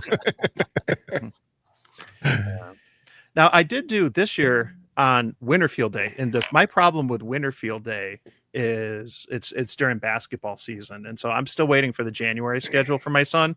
So I don't know when I'm going to be. I can't make plans until the beginning of the month, like when I'm going to be able to go out or not. And I only had about an hour to get out for Winter Field Day, but I at least said if I'm only going out for an hour, I'm going to do something different. And that was the first time I did JS8 call, was Winter Field Day. I set it up and I did it from the park. And I was like, if I'm going to do anything, I'm going to do a new mode. I'm going to do something different for Winter Field Day outside of my element. And it was good. It was fun. Good for you. Yeah. Should have I'm done glad to hear PSK 31. Yeah. That's this year for him. Yeah. See, I'm going to do FT8 this year. Let's see how it goes. JT65. Yeah. I'll be the only FT8 station on for Winterfield Day, calling Winterfield Day. That's right.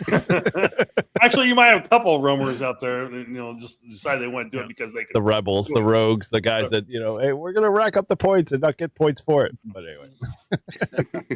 Basically. All right. Well, is it, any other? I mean, based off of Mike's list there. So, any successes? I mean, we've kind of talked about some of our failures there, but did you have a couple, Eric? You had listed?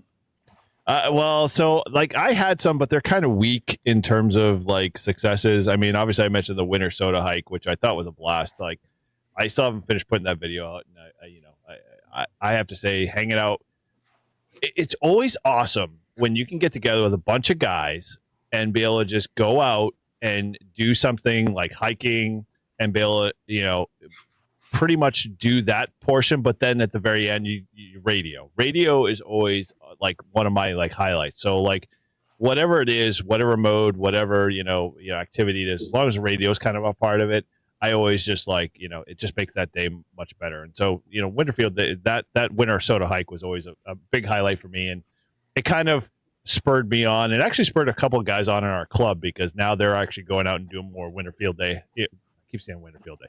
Winter hikes for soda activation. So it's good to see because it's just like, okay, that, next time they go to do it, I'm going to be like, okay, I'm going to get closer. But, I have to blame Paul for this because, the Live Free and Ham hosts always love to blame each other for all of their, purchases and anything else in between. But like Paul has always been like, dude, I got to hike all the 4,000 footers. So like now after I've done my one hike, I'm like, all right, my bucket list is now gone from this big to like this big. And I'm like, okay, we got to get all the 4,000 footers done, or at least a good percentage of them in the spring, summer. And so, I'm kind of gearing all that up, and it's the cool part is like, dude, like I'm thinking like, all right, I can now start building. And this is where I say a lot, like, and I'm learning very quickly, like a hobby is 1,000 hobbies of other, a hobby of 1,000 hobbies. And so like, I'm already at this point, like, oh, now I can build my soda pack. I've got to think about radios and I got to think about like small miniature. And like, I'm already like, anytime like my, either Mike or anybody else brings up like small and miniature, I'm like, oh, I got to have that. I got to, it's got to be in my soda pack next. And it's like, but so that I think for me that's a kind of one of the big things that kind of spurred me on, and one of my successes at least, because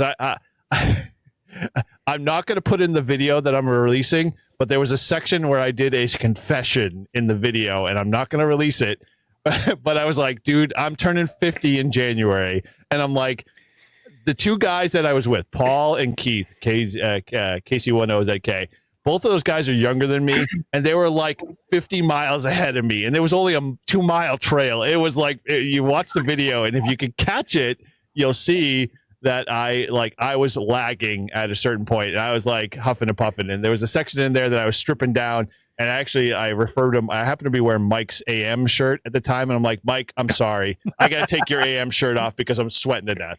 And so it was like, I was like, man, I thought I prepared for this, but I wasn't, ready for the terrain and stuff like that. But, it spurred me on. I'm like, I want to do more soda. And so, I think that for me, that's a success. And I have to thank Paul for that. For dragging me all, out there and having fun.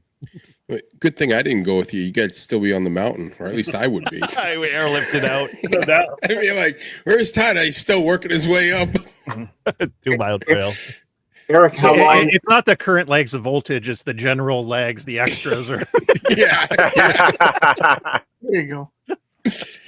So I gotta announce a big win for me this year. Right, I got an email today. Today was the 1-year anniversary from my first video. Oh, nice. So nice. In this last year, I've gone from 0 subscribers to 2.4 thousand.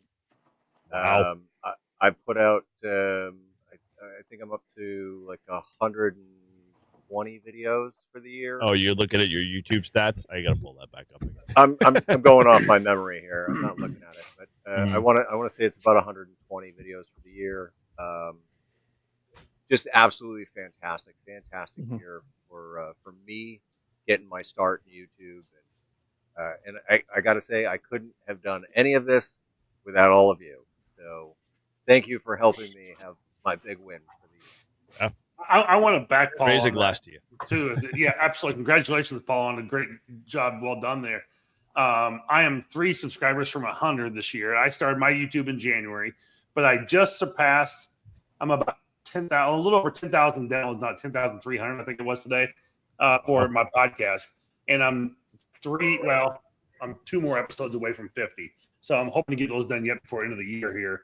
Nice. So I'm pretty excited about that. It's been a big growth year for me as well, and that's a true success. And I've been really happy about that at the end of the year here, for the progress I've made throughout the year on all that.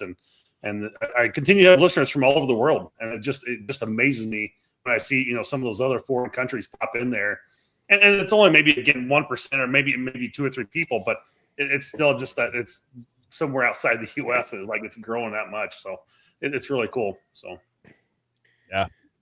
Yeah, I hear you. Once I figured out how Buzzsprout worked and I looked at all the stats, I was pretty amazed by, Live Free and Ham. I'm like, holy crap, like people in New Zealand are listening to us, which to me was kind of like, I was like, damn. But yeah, we've been doing, I think this year for us coming up, I think our podcast, we've got some big plans. We're going weekly. So that's going to be fun. Yep. So starting the new year, man. We've been recording like mad. It's like, I mean, it's just been like, it seems like we're recording almost every day, but we got a couple of weeks off because we're what are we up through February? Or we got into February. We're backed up. Wow. So yeah, so we're gonna. That's including that's your whole video and podcast, right? All in one, right? Yeah. Yeah. Yep.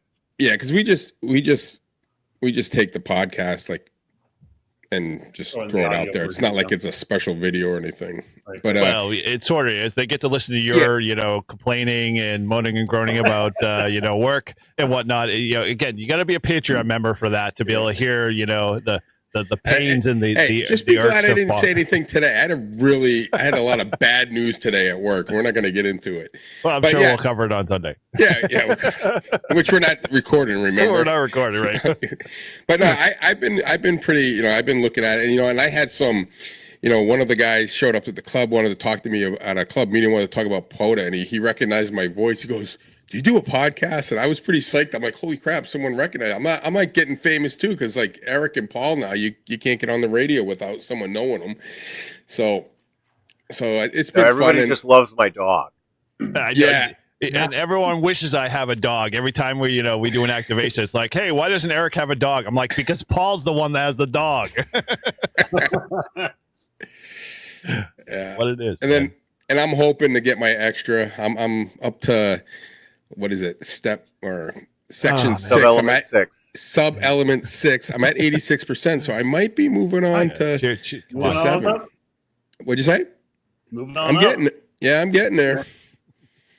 Yeah, we can't be doing this for another year, Todd. I'm gonna say first and foremost, Paul's having too much. Get off the pod is this phrase. Yeah. Well, he's having too much fun. Like he's all like serious or not, and then all of a sudden that comes up and he gets this shitty grin on his face, like I'm gonna screw this guy. We're not doing any questions tonight. That's all the reason why I'm here. Yeah, well, this is not a true live free and ham podcast, so that's we'll not subject people to the torture.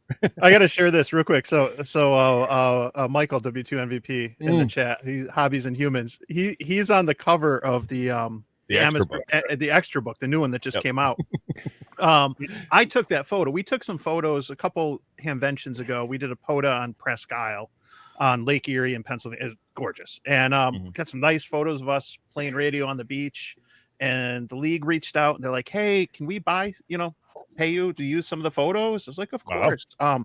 I didn't realize they're giving us as much as they did, but we gave everything to POTA, like full disclosure. We decided before we got a check or knew much, like, all right, yeah, we'll give them the photos that both of us took, and we made a nice donation to POTA because we wouldn't be doing what we were doing if it wasn't for Parks on the Air, right? So, if anybody, hey, last minute, idea, you want to make a donation before the end of the year, consider Parks on the Air. But first day, and he's like, "Oh, I want to go stop over at the ARL and buy a field day shirt." He didn't even know field day shirt, and he walks and he sees he's on the cover of the book, and he's only a general, which is hilarious.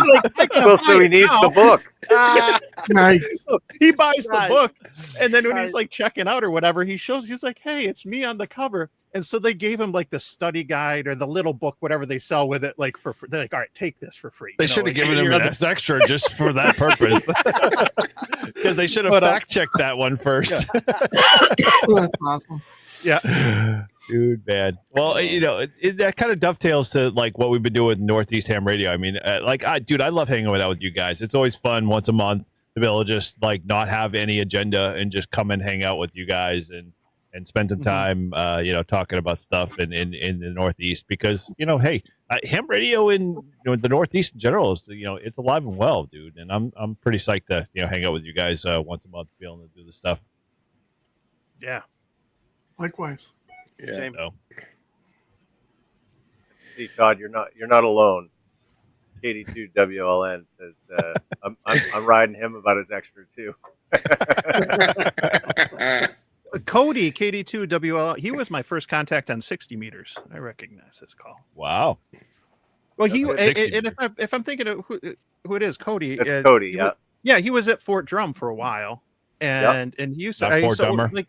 And I don't know if he was 10 Mountain or not, but he'd hunt from the fort, and 5'9" Fort Drum, and or he'd go out and activate. And I think I got him parked to park on 60. It was my first contact on 60 meters. I was like, "Oh, I got to give this a try and see if I can tune." I think I had an 80 meter end fed out. I'm like, let's see if it'll tune in emergency mode, and sure enough, I think that was my first real experience using emergency mode on the 7300.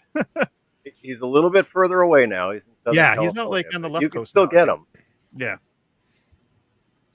So Mike, I have to ask the one question. So now that you've got the little net process set up in your Subaru there, has it been working out for you? Yeah. Okay. I you have given me anxiety every time I open up the boot and stuff, like it's gonna fall right out, but no, it's been fine. I have anxiety every time you have that little net thing. I'm like, dude, that's just gonna fall out. That's gonna fall every time. No, it's gonna fall out. No, it's worked fine. And one of the things I did, because we have, and I got to get him on a live stream one of these days. But I'll be mindful of Izzo, because I know Izzo's afraid of snakes. But because we have a snake, we have one of like logging contacts. But yeah, the laser heat thermometer things, and because we have a couple we have a snake and we have a gecko and stuff. But I brought it in when we had a real cold snap, like or streak a week or so ago. I wanted to take the temperature and see what it was of the Denko battery that was in the car, what the ICOM, and so I brought it in. It was like 10 degrees or so outside, and it was fine, because you always be sensitive, like they're in a bag and everything else, and then the car, it might be 10 degrees outside, but you're in the car, you got the heat on, and it doesn't immediately turn to freezing, when you go inside and this and that. But I'm going to be checking it. So in trying to see also temperature wise, how is this going to hold up if you have that radio. And it might be something if people, are keeping HF gear in their mobile, and you're in the Northeast or Alaska or places you got cold weather, it might be something that you might want to keep in mind if you're running off a battery. And stuff to, be mindful of the temperature and stuff. But so far so good. Yeah, one of the things I actually bought was one of those battery wraps that kind of keeps the battery temperature the same. I wasn't smart enough to buy one of the batteries that actually had internal heating, components in it, but I bought one of those battery wraps because I've got my All-Star node in the back of the truck, and I needed a way to be able to keep it running all the time. And that battery that I have was a 12 amp hour battery. It's a BioNO, and I'm like, dude, this thing's gonna take a dive hard in wintertime. And so I was like, oh, well, I'll get this little battery wrap. And it seems to be working out so good. I haven't had any problems. But I'm also very concerned, it's going to drain the battery, in the very cold temperatures when we finally get to those state. But, we'll see how that goes. And, just get a couple hand warmers and wrap it up in a bed. Yeah, true. I could do that. Yeah. My wife said, what the hell are you doing in your truck? I'm just trying to keep my batteries warm. Meanwhile, there's no heat in his house. He says his wife's freezing, and he's out there keeping the batteries. I got to keep the batteries warm. Yep. Honey, we have no heat. There's no electricity. Help me. Hold on. I got to get the battery. The battery needs to be heated. Batteries. The dog's suffering. He's outside. No, the batteries come first. Yeah, these things are expensive. I got to protect them. Totally. My experience with batteries, and even though I don't understand them as well as probably you guys do, but with the LiPo batteries that I used for the flying the airplanes, those things in the winter lose half their power or their life when using it. So in the summer, let's say I get 8 minutes of flying because the battery stays warm. If the batteries are cold, I'll get down to 4. Half, it's fully charged, and it'll only push out 4 minutes of juice. So in the real winter, when I do go to the field, I leave it in the car, and I have them either the car heater going or put it someplace warm, because if they get too cold, you lose half the juice. And I'm sure that's the same thing with the BioNOs. The colder they get, they probably don't last as long. Todd, I'm curious, right? Yep. What is the fun in an 8-minute flight? Never mind a 4-minute flight. A 4-minute flight is pointless. But what is the fun in an 8-minute flight? Well, if you come out to the field, when you're looking up and your neck's like that for 8 minutes, you want to come down. You don't really. 8 minutes is a long time. You're probably the top range is 5 minutes, and you're pretty much good. Unless you go up on a glider and you got one of those what do they call those lounge chairs, those zero gravity chairs, and you can just sit up there and it can float around and you don't have to do much and you can look up. But 8 minutes, that's a long time. I'll tell you. It really my wife is. says 1 minute's good, but anyway. Yeah. No, I have this little, it's an older plane. It's a little micro plane. It's a MiG, and it runs on a 1-cell little battery. And I get 3 minutes of time. It's 3 minutes from the minute I plug it on, launch it, and land it before it's dead. And that's a little quick. It's a couple laps around the field, and then that's it. But it's a fun little plane to fly. But yeah, most of them go gassers. Even the guys that fly the gas planes, they could go up there for 20 minutes, and they're normally down in 5 to 8 minutes. They just you get tired of doing it. You need a break. A lot of concentration, I can't concentrate for more than 2 minutes, let alone 8. Half the time I'm like, where the hell's my plane? I'm flying? What? Yeah. Who told me I was flying? Yeah, we have a kid at the field, and he's autistic, and when I think he's 18 now. He's getting better, but when he was a kid, when he was 15, 16, he'd be flying his plane, and all of a sudden he'd turn around and start having a conversation with someone. Nick, your plane. Oh yeah. But at least in ham radio, if you just stop talking or you don't respond, nothing bad happens. You might piss some people off, but we have some major issues if you're not paying attention. But yeah, back to the batteries. That's what I've learned about them. The colder it is, the less. And even now, my brother has a Tesla, and even he says like when he goes into the mountains and stuff, the charge doesn't last nearly like it's like half the time it is when he's down, when it's warm. So electric cars shouldn't be sold in Alaska or the Northeast in the wintertime. And that's that's kind of a point of like some of the things we talk about around winter field days when we want people to go out and test things and check things out. Having a winter field day event is like, how long will that battery last out there if you're operating 100 watts versus maybe 10 watts and doing digital. And so it makes a big difference, and unless you really go out and test it, you don't know how long that's going to happen. So it's always a good, and it's good just to go try again different power levels and things like that. And if you wrap your battery in a heater or hand warmers, will last longer than if you have it inside a trailer or have it just outside. Well, right, and I've had instances in the complete opposite. Like Eric and I worked, we were up on Pac-Monadnock once, and the sun was like blaring down on our, and the shit would just turn off. Like it got too hot. Yeah, too hot. Mm-hmm. Yeah. So you got that extreme too. So Good point. Yeah. Good point. Man, first world problems. That's what the problem is. Speaking of the batteries, I'm curious about Chris. Like with his, are you operating off a battery and like what batteries do you have in the van? Like what's your setup there when it comes to power? It's nuclear powered. Yeah. I have a few ways of powering the van. I've got a 7K generator on board, but I also have 5 200 amp hour batteries on board as well. They aren't anything special. They came off a transmitter site. Price tag was right. They were going to be tossed out.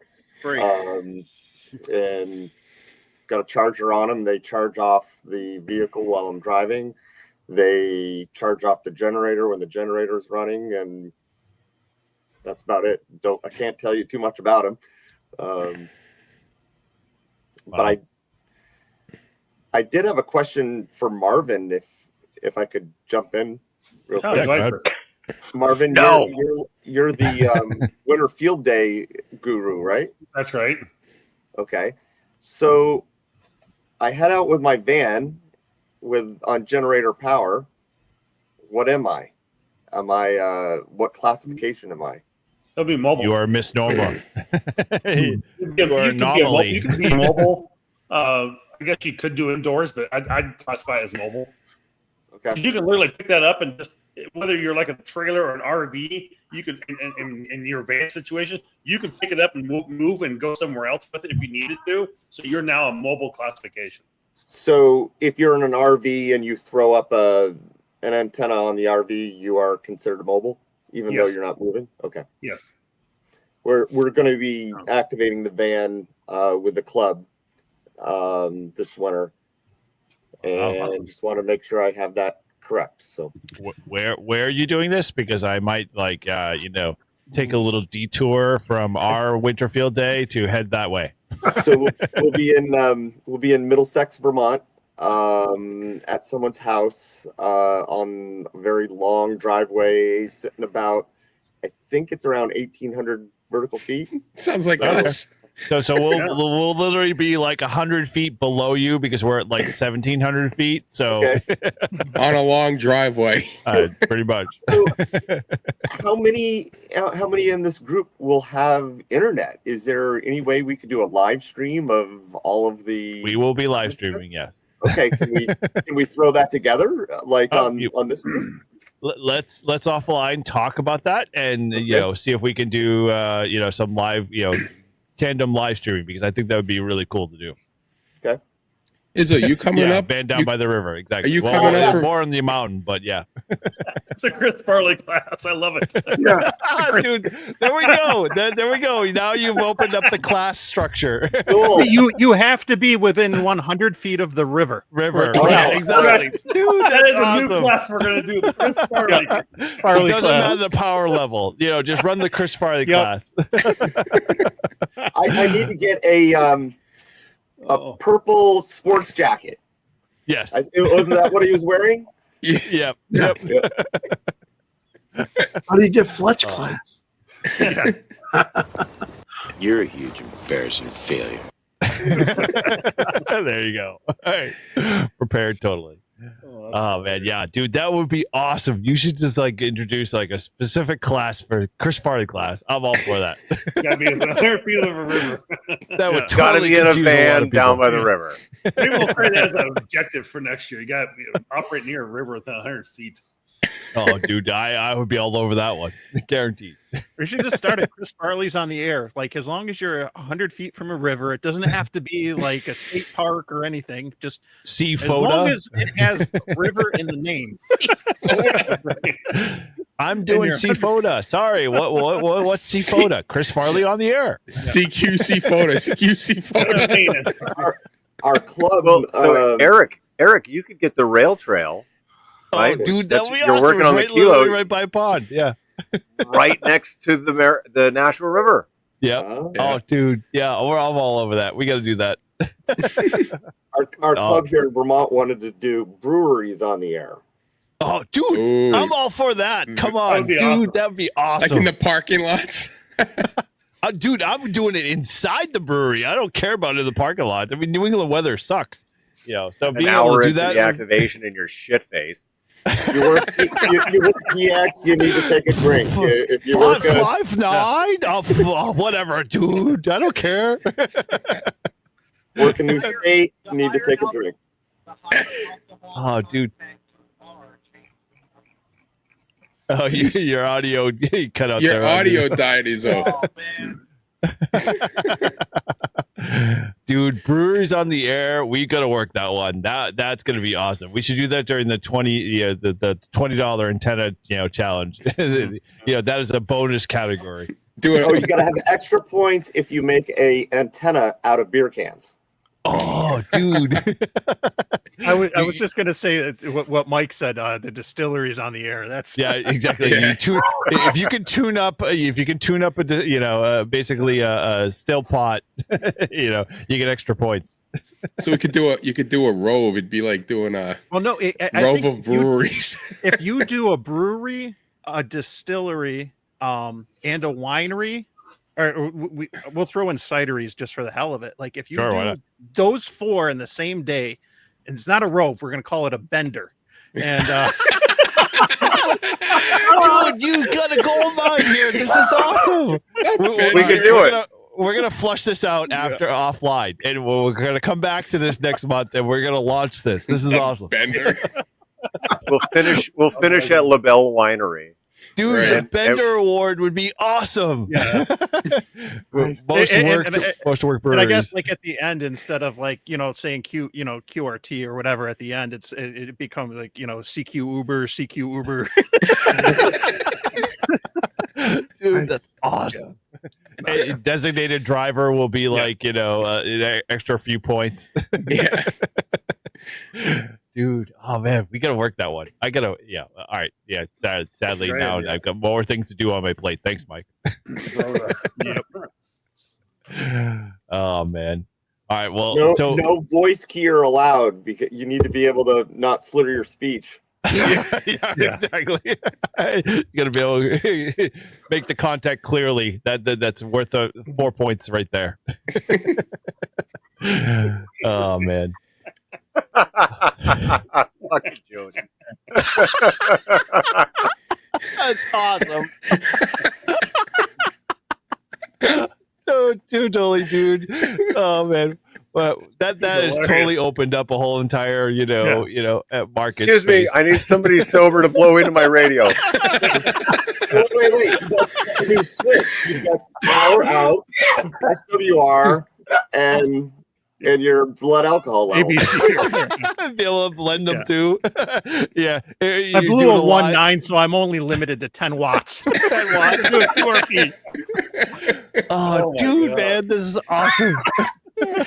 We'd have probably Alcoholics Anonymous on our case, but hey, why not? It'd be good for the first year. I think we've taken a 90-degree right turn in this episode. Yes. Dude. Hey, we're Put talking one in the about chat we're if you want to do breweries on the air. Yeah, we're doing goals for 2025. 25. Mm-hmm. Well, that's definitely a surprise for this year. 0.08. 5.9 and 0.08. Yeah. Dude, I can only imagine that, like, you have to work at, like, building up your alcohol content to be able to get to, like, a 1 to 1. The higher the alcohol level, the more points you get. That's The your more points you get, the multipliers you get. You multiply by 0.08 or by 0.16.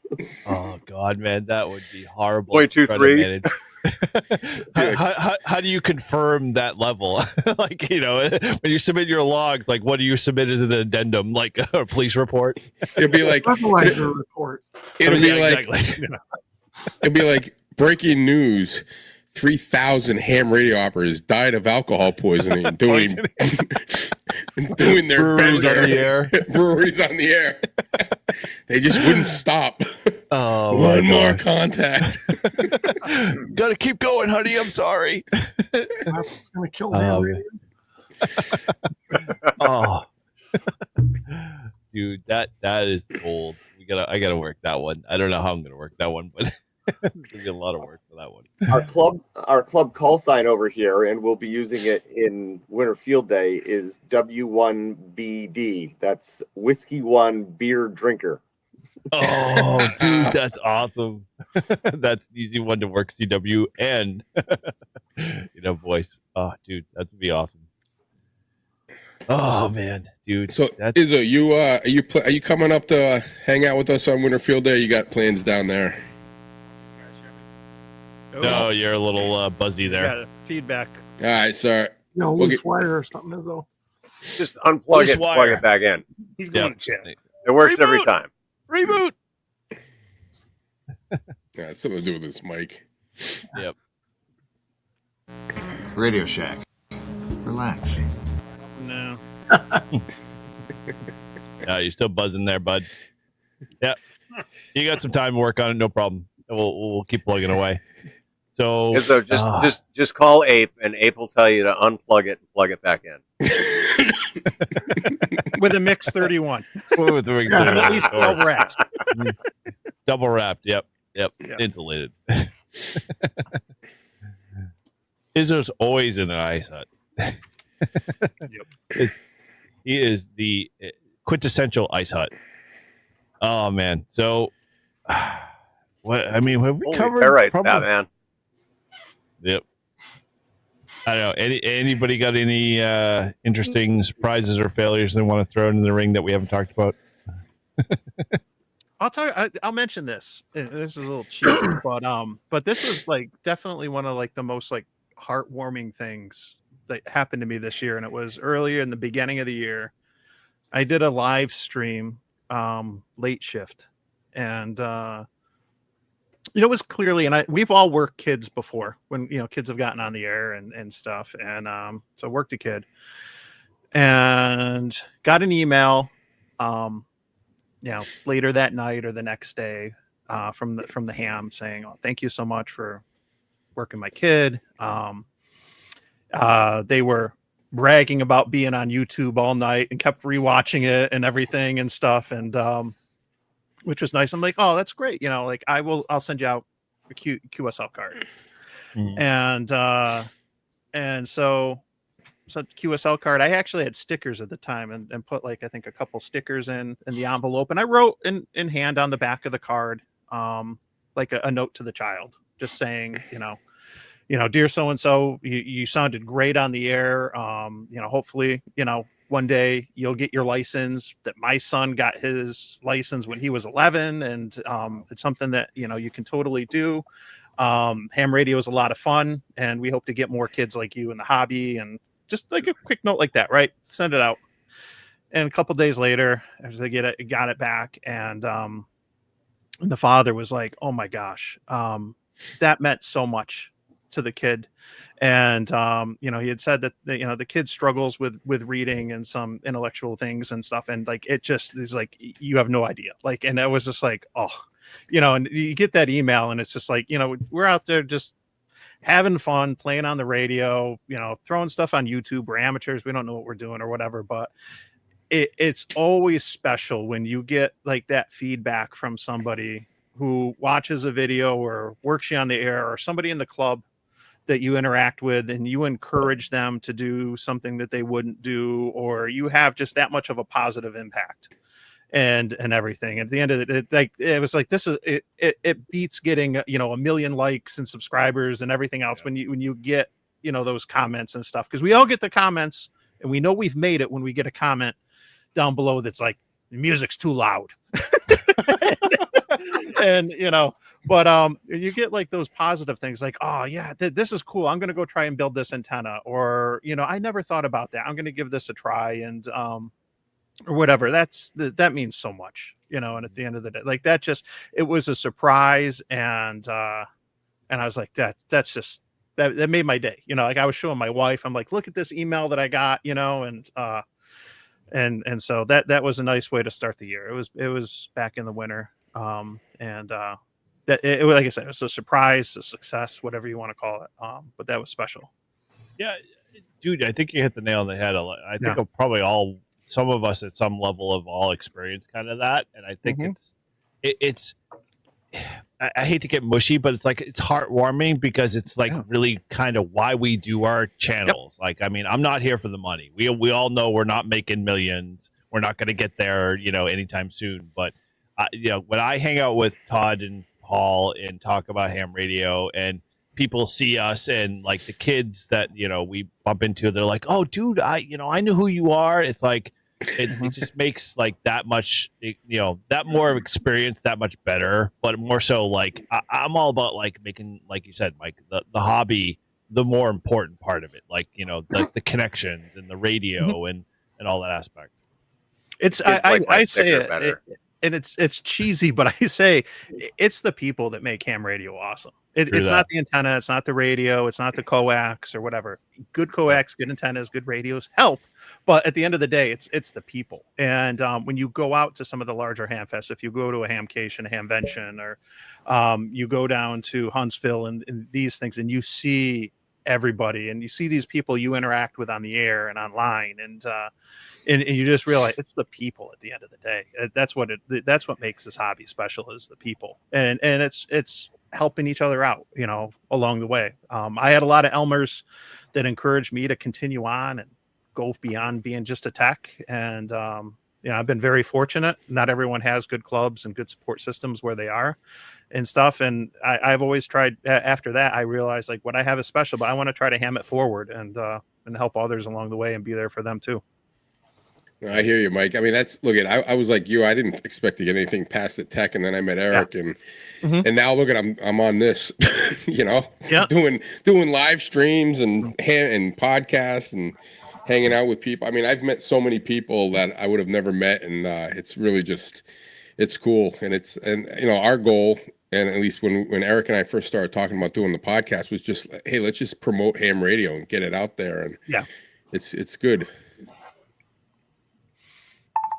I mean, that's exactly why I started my channel back during COVID, during 2021, was just to be able to give back and help people learn and get more people involved in amateur radio. So absolutely, it's great to be able to do that. And anytime you can help. I mean, I've helped from teenagers all the way to guys that are 60-something years old, just getting into the hobby and figuring it out. It's like.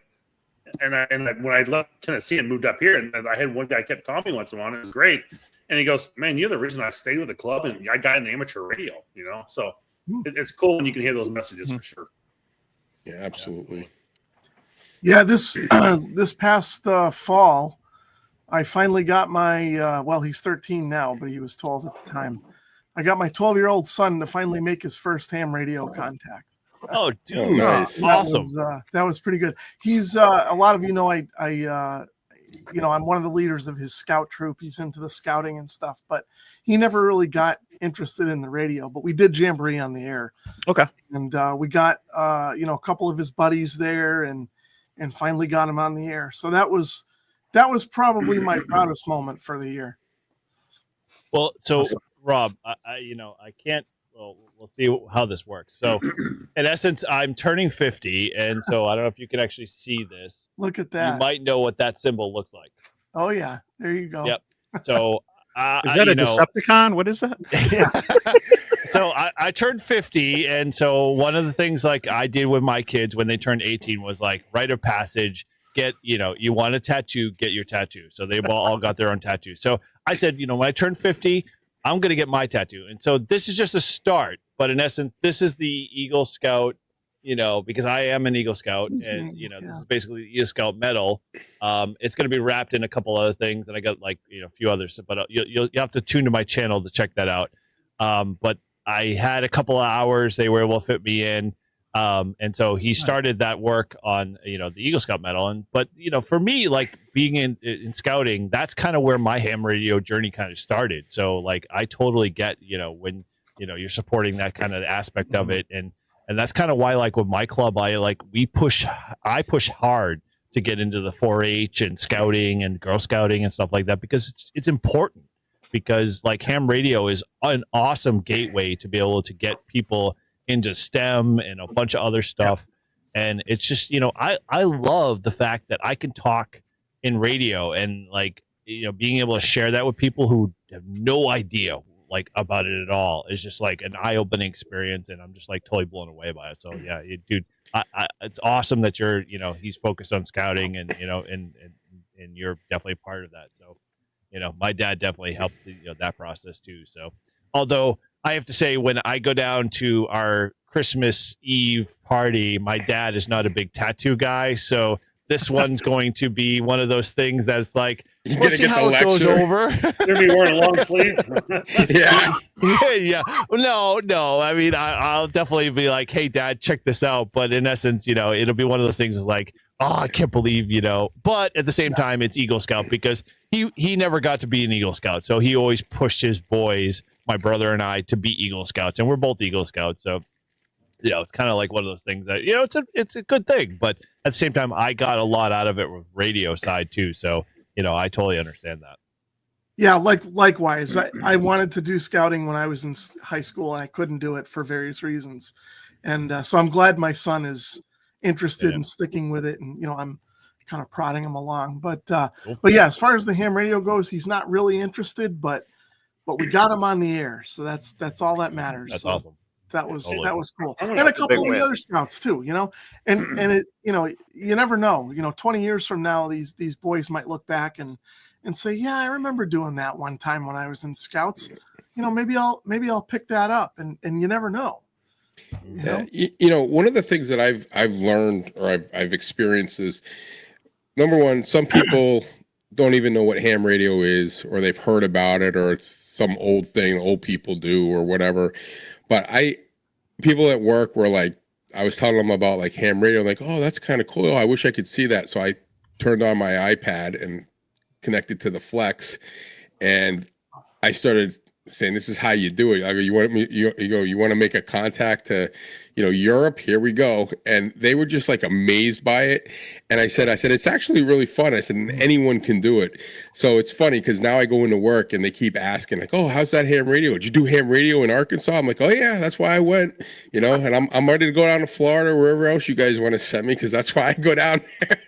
And I'm like, maybe next time you come down, you come down with me, and I'll show you what it's really all about. But what's cool about it is, like, there's a lot of people out there that will see you doing ham radio, especially on Parks on the Air, and they either said their dad did it, or they did it when they were a kid, or I'm still a ham, but I haven't done it in 20 years, and they they start, they really want to do it. And I think that's where all of us, and even other hams out there, especially the guys doing Parks in the Air, have a real opportunity to kind of spread it out. And like what Eric said, getting in with the kids, the schools. I mean, we've got Tom, one of our members. He's a teacher at a high school, and he's basically starting a ham radio operation there at the high school. And I mean, and that just gets you just give them a little taste of it. Next thing you know, someone will pick up on it, and it'll just keep growing our hobby. And I don't think it'll ever die as long as they got people like us and other hams out there that are promoting this hobby of ours. And like I said, you don't have to. We all have different things that we like like most. We have got our buddy Tim, KC1 QDK. The guy's like he's become the CW master in our club, and he's taken it all the way. And I mean, he loves it, and he's got a whole following. Like they do study things, practices, and I think that's where it's all about. Just getting us out there and promoting the hobby and having fun with it. And these things are great too. I love hanging out like the clubhouse and this. It's just cool to hang out and talk. Rag on each other a little bit and joke around and laugh and get together and and share it with everyone. So.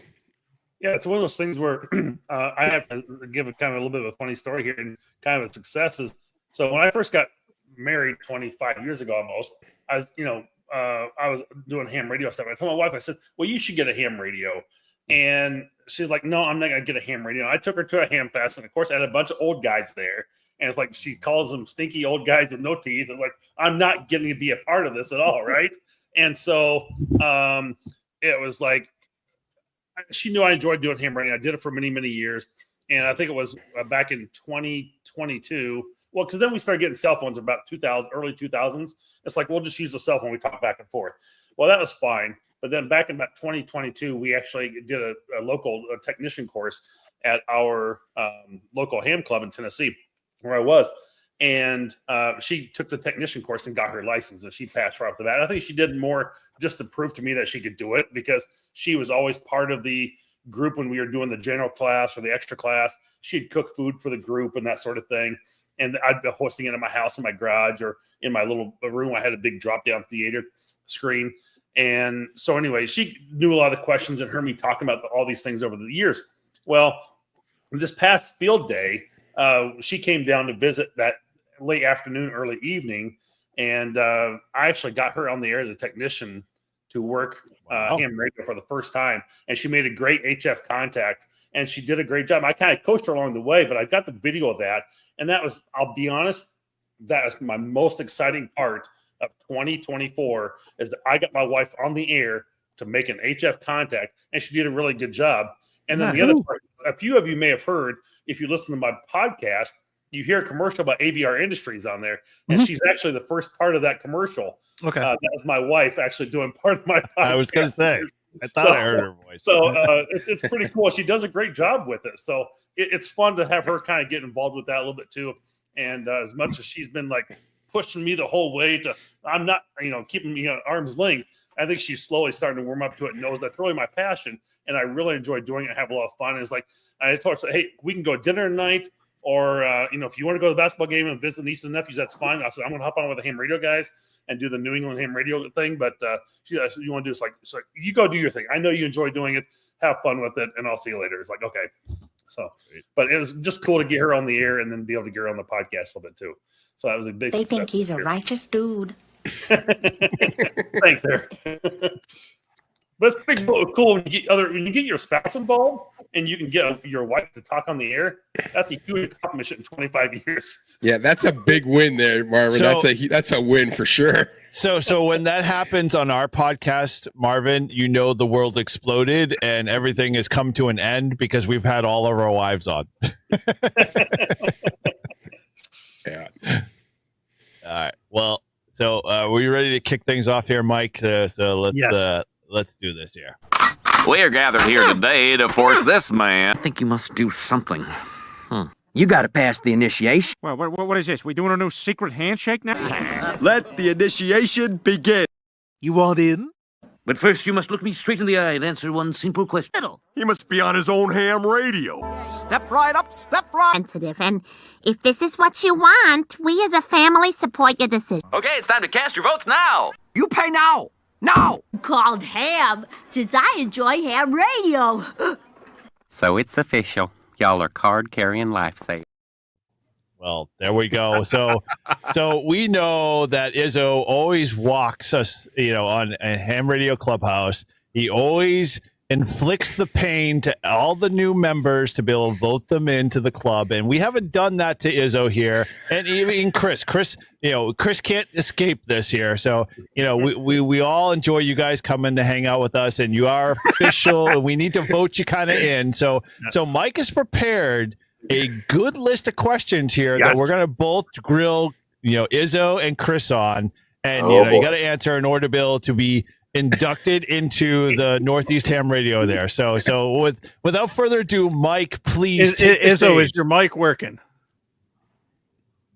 He's trying to get out of it. Can you hear me now? Oh yeah. Yes. Yeah. All right. Okay, so Izzo and Chris. So I can't. Lightning round. No.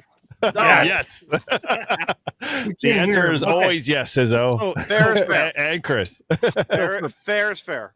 POTA activations. And I think I know the answer to this one for Chris. POTA Oh, boy. activation. Automobile or park bench? Oh, easy. Yeah. Yeah. I prefer the tailgate. So does that count as automobile? That's automobile. Yeah. Tailgate. Okay. Yeah. Okay. Tailgate. Decent. Okay. Antennas, resonant or non-resonant? Resident. Yeah. When you're running Good a answer. kilowatt. You better be. I don't believe in tuners. Tuners are the devil. That's actually the next question. I'm 50-50 because I've used more resonant antennas in 2024 than I have. So, no, I guess I can't. I can't answer that. All right. When I put Go ahead. I'm sorry. Oh, I'm just saying when I put up my mast, it looks like spaghetti because there is a dipole for every single band going down my mast from 80 meters down to 10 meters. As it should. Antenna tuners, manual or automatic? None. Yeah. Right answer. Automatic. Yeah. Okay.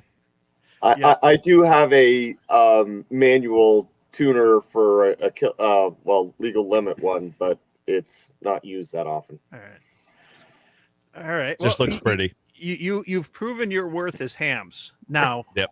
The following questions though, we got to really see if you're Northeasters. Okay. So, buffalo wings, blue cheese or ranch? Oh, blue cheese for ranch. Oh. Wow. Ranch, I'm not from Wisconsin. Come on. We're going to have a divide in Liffrey and ham. Blue cheese is the way to go, my friend. Yeah, Sorry. blue cheese. All right. Maple syrup, Vermont or Maine? Oh, come New on. Hampshire. New Hampshire. Come on. Vermont all the way. Wait. There we go. There's only one answer. It's Vermont. I don't think Maine produces maple syrup, do they? No, it imports it from Maine, Vermont. Yeah. And they add blueberries. I used to sell a company called Maple Grove Farms. And I don't know where. I think we used to get our stuff from Canada. I think so. Because that's the only place to get it. I have maple syrup in everything: ice cream, coffee, you name it. Just call them Sugar out. on snow. All right. Sugar. Okay. So next question: cheddar cheese, New York or Vermont? Vermont.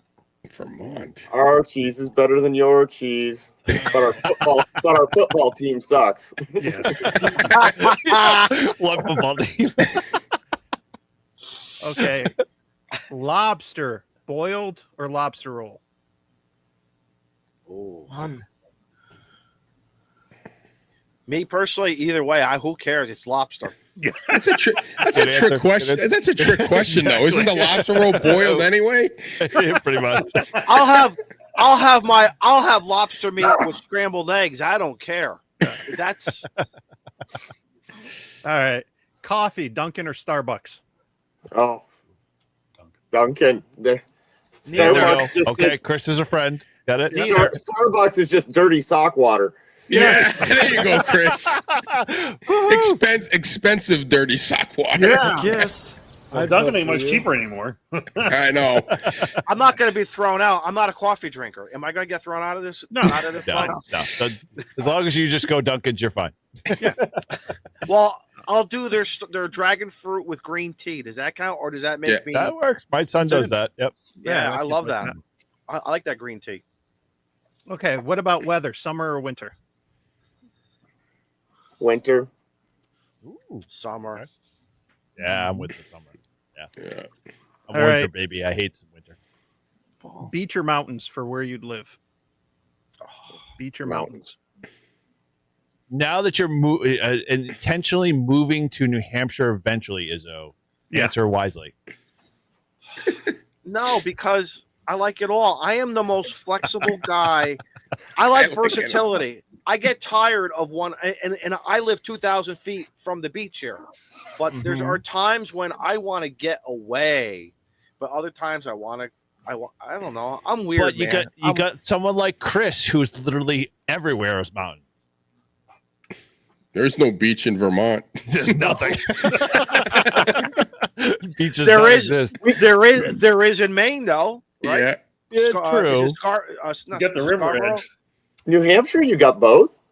Yeah. You do. You have to travel a little bit for the beach, but yeah. New Hampshire's a good state. We have a little bit of everything. Within a 2-hour drive, you can be basically anywhere. But I'm the kind of guy, when it comes to the beach, I don't want people around me. Just leave me alone. So maybe I do like the mountains, but I want that same atmosphere at the beach too. Well, you can. So maybe you're a lake guy. You're a lake guy then. I'm a lake guy. Yeah. I'm a lake guy. Yeah, I am too. Take the beach in January and the mountains in June.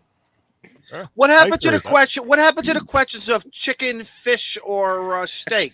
This is favorite ice cream come version. on. Those are semantics. That's like Semantics. amateur hour. So, all right, next question. Sports. Red Sox or the Patriots? I want nothing to do with this. Neither. Wait. You didn't go apples to apples there. It should be Red Sox or the Yankees. Yeah, Yankees. No, I didn't write this question. I would have wrote actually that question done Red Sox because I knew it would be like Connecticut wants to be a wannabe, Patriots fan or a Red Sox fan. Is split down the middle. No. Because it's Patriots or Jets. Yeah. It's Red Sox or Yankees, Patriots or Jets. Interstate 91 in Connecticut is really that dividing line. Yeah, very much so. Interstate 91. All right, we got 3 questions left, and these are probably the most important ones. So, I agree. So Eric, make sure you got your finger on the eject button, depending. I on do. How the answer here. It could happen. Chowder, New England or Manhattan? Oh. And I want to see their faces when they answer this. Yeah, exactly. This will tell the truth. Easy. New England, man. It's New England chowder. Chowder. Okay. New England with a lot of quahog clams and a proper amount of potatoes. Don't over potato it, and don't give me clam juice. I want the clam, and I want to taste that clam. Yep. I'm a clam man. I'm a clam man. All right. All right. Here's a question. Now for Scotch. Maine or Scotland?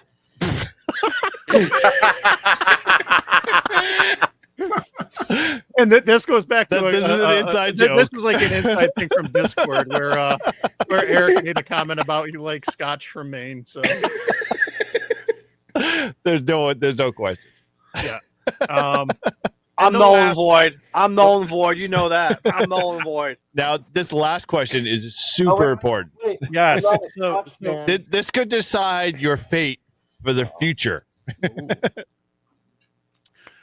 Who is your favorite host of Live Free and Ham? Ooh. Wow. Remember who gave you the gifts? Who bestowed amazing hats and T-shirts and stickers? Well, who designed? But wait a minute, who designed them? Who designed them? The glass well, that's obvious. You did? Obvious. Okay. Yeah. Well, no, he's got some good. He phase 2. Paul has stepped up. This is a hard one. What do you think, Chris? This is a hard really easy. It's really easy. I'm telling you. Well, There's Cody. I've spent more time on the phone talking with Eric, so I'm leaning that way. So, but Todd did ask me if I was coming up for Winter Field Day. Nobody else asked. Nobody else cared. See, no one That's else not cared. true. That is not true. I asked you like 6 months ago. But 20 minutes ago, he said to me before the microphone I shit see. the bed. He cared. Short-term memory. I got it. But Paul came on Clubhouse, but we didn't invite the other. Yeah, because he only bitched that he wasn't invited anytime. Right. I've been on Clubhouse. No, but wait a minute. Paul Not individually. Wait a minute. Paul bitched, but Eric was man enough not to bitch. See? Yeah, thank you, Izzo. I appreciate it. I Where's the knew scoring where my card place here? was. What happened? The squeaky wheel gets the grease. Blah, blah. What happened to what's my favorite band? Why can't we ask these questions? Yeah. It's what's your favorite podcast? Come on. What's my favorite podcast? There you go. That's a good one. That's a good one. Oh man, no. Well, I can vouch for Cody. Cody spent plenty of time up at Fort Drum, so Cody is a Northeaster, regardless where he is right now. You are totally welcome. I have shoveled so much snow to make it to PT on time. It's not even funny, man. Oh, dude, man. Well, then you are going to like it here. Yeah, I'm actually I'm heading to Montana for leave for Christmas leave, and I'm gonna try my best to do ice fishing on the air.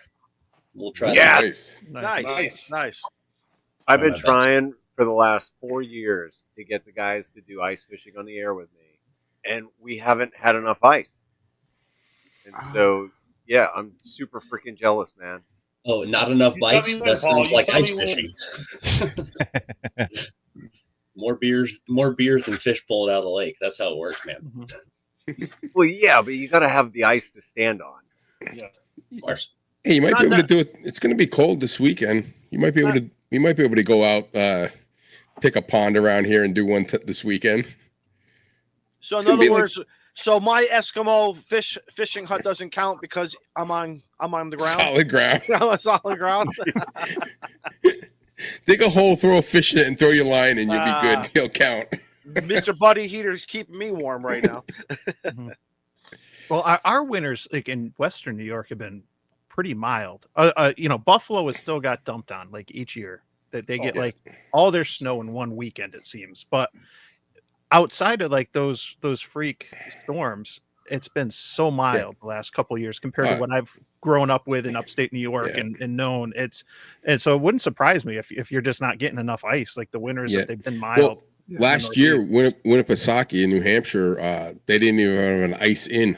Like normally it freezes and it's like a big ice in and everyone goes out. This year or this past winter, they didn't even freeze over, and we haven't had a big snow season probably in the last 5 years. Not a big one like we're used to getting. So we're due. It's gonna hit us. I think it's gonna hit us hard because we've been getting lucky. Mm-hmm.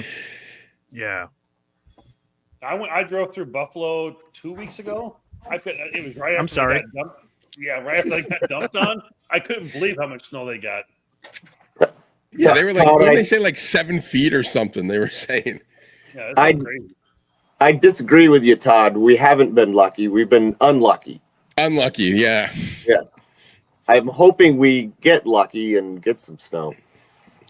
Yeah, I don't know. I watched the weather with the El Nino or whatever they call it. They said again, we're gonna be right on the cusp. More ice, I think, than snow. But one of these years, it's going to be the right thing, and it's going to. Like, I remember when I was in college, like in the early '90s, it used to snow like a foot a night. Like there was so much snow, like it was just unbelievable. Like they had to like bring in the military to move it out of the roads and dump it in the river because they couldn't blow it anywhere. I mean, it was just crazy. They had these huge trucks, and I got pictures, and I showed my kids. I said, "This is what real snow is." And they're like, it doesn't snow like that. I said, yeah, it did. We used to always be able to. Go ahead, Chris. Oh, I was just going to say, growing up, we were always able to walk off the porch roof right onto the snowbank and down to the road. We'd take her little red sleds and sled off the roof of the porch. But you You can't do that now. You'll break your neck. Right. Yeah, I remember doing that up in Vermont too with my family that lives up there. Those were the good old days. So I've been ice fishing for a little better than a decade, and what I didn't notice until I picked up ham radio is that our winters coincide with the solar cycle, and so we've had the last 4 years where winters have been progressively warmer and warmer, and we have less ice. Well, now we're in the peak, and so here's my theory, is that you give it another 3 years. When the solar cycle starts dying off, we're going to get back to normal winters again. We're going to have ice well before Christmas. We're going to have good snow again. Everything's going to be back to normal. And then the bands are going to suck. Shit. I was going to say, so what you're saying is winter fishing is going to be way better than ham radio. Right. So in other words, you guys have to wait for solar cycle 26 is what you're trying to say. Pretty much.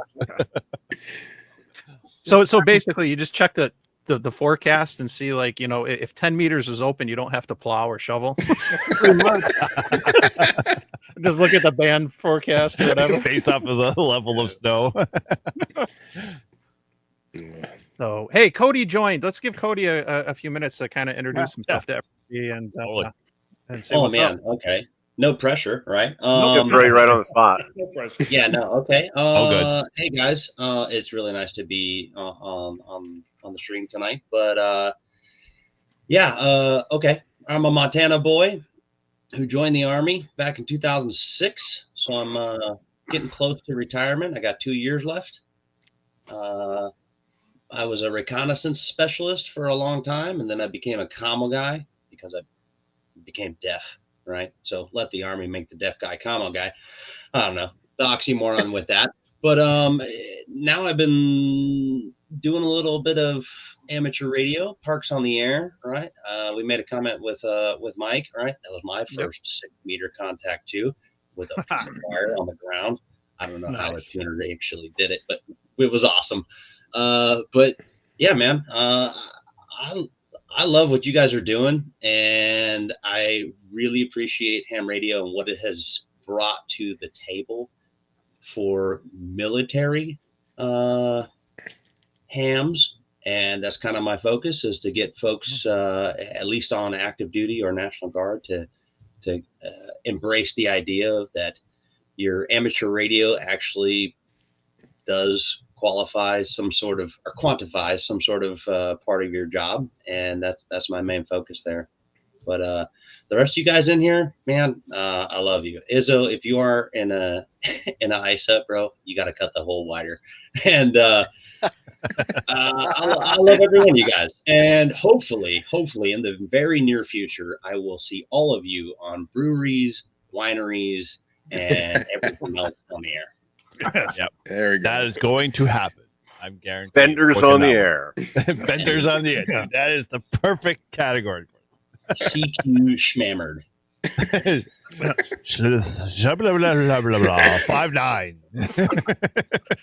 You got a cidery right down the road. I was thinking about heading down there now. Oh, dude. I am going to my favorite brewery and setting up an antenna. And they'll be like, what the fuck are you doing? So, Chris, what's that? I'm a radio. Is that's a particular beer? You're muted. Oh, you're muted. You're muted. No, not. Turn the amp on. There you go. Chris. There you go. Turn the amp on. Hello, radio. It's a beer from Zero Gravity.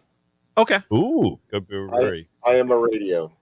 Nice. Ah, Oh, wow. That's perfect mix. Nice. What does a radio taste like? Kind of solder. bulky. As long as it doesn't let smoke out when you pop the top, like. True. That is 100% true.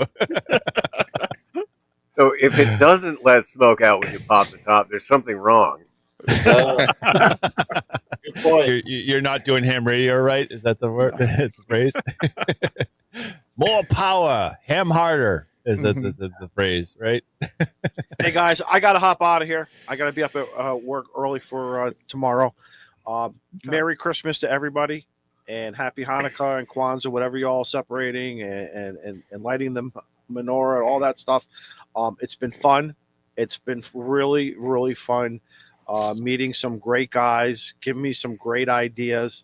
2024 was really fun for me to kind of get back into POTA after taking about a year or so to take care of some personal stuff here with the family, and it was really fun. Eric, you mentioned about the ATAS. I got a brand new vehicle, so of course I got to get some emergency radios put installed over the next month or two. But I really got to get into where do I want to put the 857 kind of a thing. I got some ideas thanks to YouTube and all these great aftermarket mounting companies. They're looking at various stuff, but obviously the installation of the antennas, that's my gig. That's where I like to design, and I don't have a problem drilling holes and doing it right, and dressing wires and everything. So it's going to be another challenge, but I'm up for it. But you guys really inspire me as an older guy to just keep on going and keep on trucking, as they say. So everybody, please be safe over the next few weeks. It gets a little crazy out there, trust me. Working in a 911 center, I could tell you it's that stuff don't lie. Those unfortunately, those statistics don't lie. Those numbers don't get spent. So everyone be safe. What 911 center are you in? Middletown, Connecticut. Okay. So we're one of the top 10 in the state and everything. We're always busy. If we have any dull time, we always pay for it afterwards. So it is what it is. But and I like it when I could throw on some YouTube stuff and everyone's like, hey, who's that and what's that antenna for? And of course, I get labeled, the radio nerd, but I don't care. So, dude. But everyone, thank you very, very much. Fun as always. Thanks for being on, dude. It's always a blast. Yeah. All right. Hey, Merry Christmas. Humbug. Hey, and again, the invite. This is my invite to you. Winterfield Day. We have a spot for you to come hang out with us. So clear your schedule, figure it out, and come hang out with us, and we're gonna have a blast. Todd and Paul, I was going to say you guys were my favorite, but now I think it has to be Eric. So I got a place for you. Hey, well, I got a place for you to sleep if you want. Oh, look at this now! Just up the ante, dude. You don't even have a tent at Winterfield Day. How can you offer a place to sleep in my house? I'm not staying overnight. All right, guys. John, I'm bringing the good scotch. Oh, but there you go. 7-3, guys. We'll see you. 7-3, man. Good to see you, man. I got to bail out of here too, guys. Thanks for letting me in the show here. Dude, And, thanks for hanging out with us, dude. It's been a blast, and we're looking forward to hanging out with you in 2025. And dude, thanks for hanging out with us. Yeah, likewise. Merry Christmas, Happy Holidays, all that stuff, and we'll catch you guys in the new year. 7-3. You too, man. 7-3. Right. You too. 7-3. 7-3. Yeah, I think I'm going to follow on their footsteps. I've got to go record this week an amateur radio podcast. Oh, work. Oh. Blah blah blah. So, I got to get that done yet tonight. So I've got 3 stories to do for them yet tonight before I get off. So. Good, man. Well, it was good seeing you, Marvin, and keep us updated on that 8600. I know. I'm a little disappointed, but in the radio, the company's got the customers come first, and I fully get it. So I'm not sweating that one. It is what it is, but it's been good so far. Learning a lot, doing well, and it's really coming along very good. So cool, man. Yeah, Merry Christmas to all you guys. Happy holidays. Happy Hanukkah to those. Happy New Year. I'm sure we'll talk to a couple of you before now and then. But, definitely looking forward to 2025, kind of figuring out what my goals are going to be for the podcast and myself. And I'd like to be able to get out and do, moving to New England. I've gotten out of, I used to do literally a park activation once a month. And going to New England with the limited amount of hours the parks are open, it's been a little tougher. And so working, during the day and stuff, I just have to find Saturday. You live in Mass, please. People in Massachusetts violate every freaking rule on the planet. So just in. Walk into a park and activate the damn thing. You really think the Rangers are working in the winter? They are not. No. I guarantee it. Like exactly Todd said. Yeah. Just pay your taxes and go to the damn park. That's right. So I'm going to have to, I guess. That's all it's got to boil down to. So I want to get back into. I really enjoyed that. I did that for about 2 years. And I fell out this year of 2024, so I'm hoping to get back into that, doing once a month activations again in 2025. So anyway, appreciate you, Marvin. Man, it's been a blast, and I'm looking forward to Winter Field Day with hanging out with you, and looking forward to some good stuff. Sure. Yeah, looking forward to it. We'll be in touch, and I'll see you in that meeting too. So very cool, man. All right. Awesome. See you, Mike. See you, Todd. Cool. Have a good night. Merry Christmas.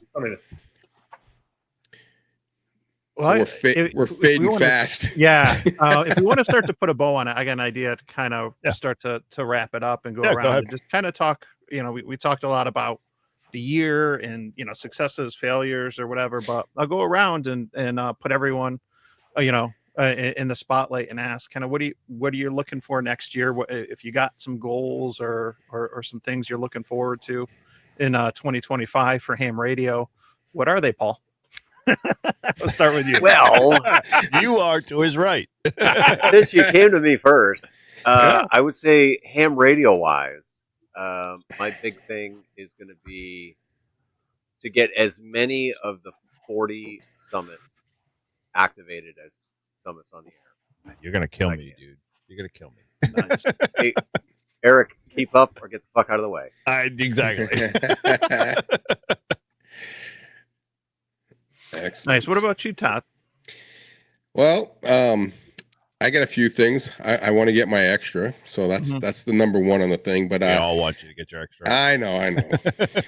And I've got an antenna here that's been sitting here for, I think we're going on the second year that I got it set up. My DX Commander. So. You're not at the level of a certain ham radio 2.0, but I look at it every day. I'm like, I should probably open that box and see what's in there. But yeah, I want to be able to. I need to let go of my work a little bit, and I need to start and put more time into my hobbies and ham radio and get more on the air and I got to get videos out there. I mean, I just got to get more involved with it, and I just got to find the time. So I'm hoping 2025 I can figure out a way to do that and kind of catch up to my co-host because I'm definitely slagging, but I'll figure it out. I'll get a video out there, and I've already tried to recruit my 12-year-old. He seems to be pretty good at making videos, so he might be my video editor. Yeah, we'll see. But and I just hope to keep doing the podcast and doing this. I mean, I love these live streams, and I love doing the podcast and hanging out with you guys, and so we'll see. That's my goal. But yeah, extra and the antenna, they got to go up. Yeah. Oh, and I got to finish my Go box. Yeah. Grounding and oh yeah, ground. I forgot. I should probably make a list. Mm-hmm. How about you, Speaking Cody? Of grounding. Oh, sorry. Go ahead, Paul. Sorry. Okay. So just speaking of grounding, right? So T.O.'s latest video, he did a radio repair, and I commented on the video and I said, listen, just out of curiosity, how long was it between the start and the finish? And what do you do for station grounding in the RV? And his honest answer was, I have never done station grounding, and I don't plan on it. Well, so let's back up the train on the RV grounding piece of it. His RV is grounded already when he plugs into electric. So he's pretty much grounded. Well, but he's plugged. Yeah. Well, okay. Yeah. Granted, if he's plugged into batteries, I don't know how he operates. But if he's running off of shore power, he's grounded. Grounding is a myth. Prove me wrong. All right. Sorry, Mark. Go ahead. No. So Cody's up next. So Cody, what you got that you're looking forward to next year? You know what? I came in a little late, so I should probably just say quickly my accomplishments of the year. Yeah. I in October I recently participated in a NATO-wide military HF competition, and my team did really, really well. On the digital side, we took first, and then on the analog side, we took third overall. And wow. it is pretty exciting because there's about 400. There's about 400 teams that's part of Noble Skywave, which is what it's called. There's lots of Mars folks, both U.S. Mars and then Canadian Mars that participate, and I really, really like that, man. It was a lot of fun. So goal for next year, let's finally beat the rivals and actually take first. So that's one thing. And going into 2025, I need to start my retirement packet from the military. So that's goal number more one. radio, more radio, more radio. Yeah, more radio. Right. I think I just if I'm gonna decide what I want to do when I grow up, it's maybe to get a little bit raspier voice and just get ready for being a Santanet operator. I think that's what I really want to do when I really grow up. So that's where I'm at, man. Awesome. I had just seen about that competition you were just talking about just on YouTube like a day or two ago. I can't remember what stream or video, but I had just learned about that like the other day. So there was somebody was talking about it, and I happened to catch something. So that's really cool. I really like it. They what they're doing is they're trying to crown the best military HF operators in the world. So that's their going focus, and it's a lot of fun, man. The digital versions that we run is a little bit unique, right? Kind of like the stuff that we do on FT8 or VARA or whatever version of it. But it's wild to see different militaries across the world and play HF, man. Just go old school radio with it, and that's the only way that we're ever going to get better with it. It's kind of a lost art in the military realm, and it's coming back. There's a resurgence, and I really like it. Good. Awesome. What about QRPX? Oh, QRPX. The word just came out yesterday that it will be in late March. QRPX is exciting. You're limited to 20 watts, so it's resonant antennas all the way through. That's the king of competition, at least on the U.S. military side. So, got to get ready for that.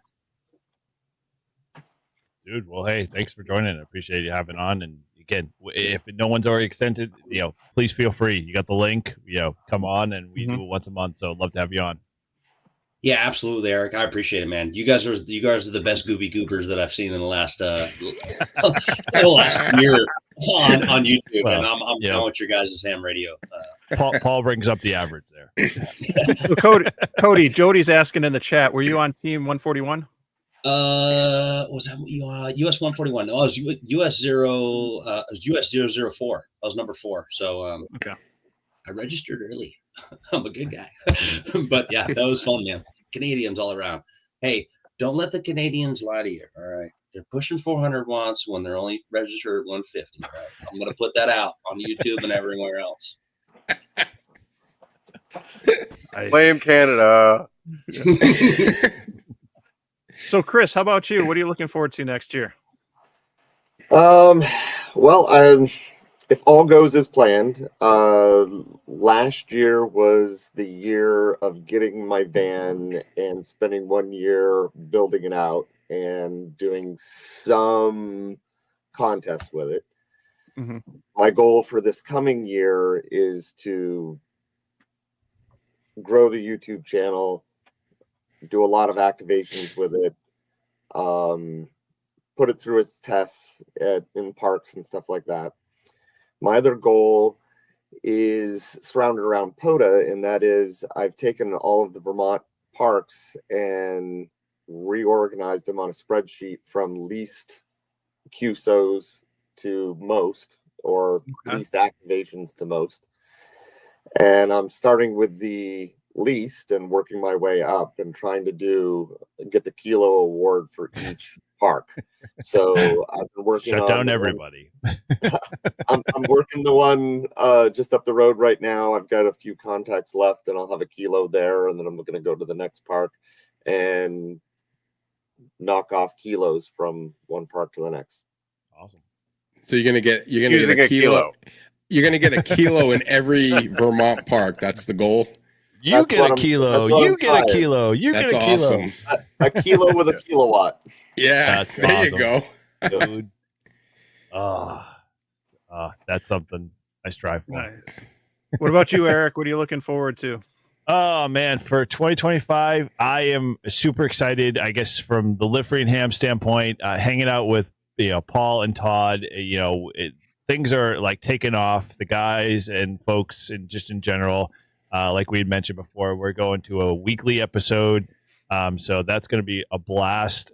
We also are going to be ramping it up, doing some really fun stuff in the 2025 year that will reveal as we kind of launch some of our stuff in 2025 with the podcast. But I have to say, the pigs, so this is one thing that I've been kind of slowly promoting. And so if you, have ever run into a place where you've been like, you drive around and you're like, hey, I see a bunch of antennas on cars. And I'm like, I know that's a ham.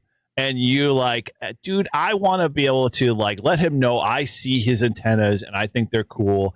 Most of the time I'd be like, I'm going to throw a QSL card on there.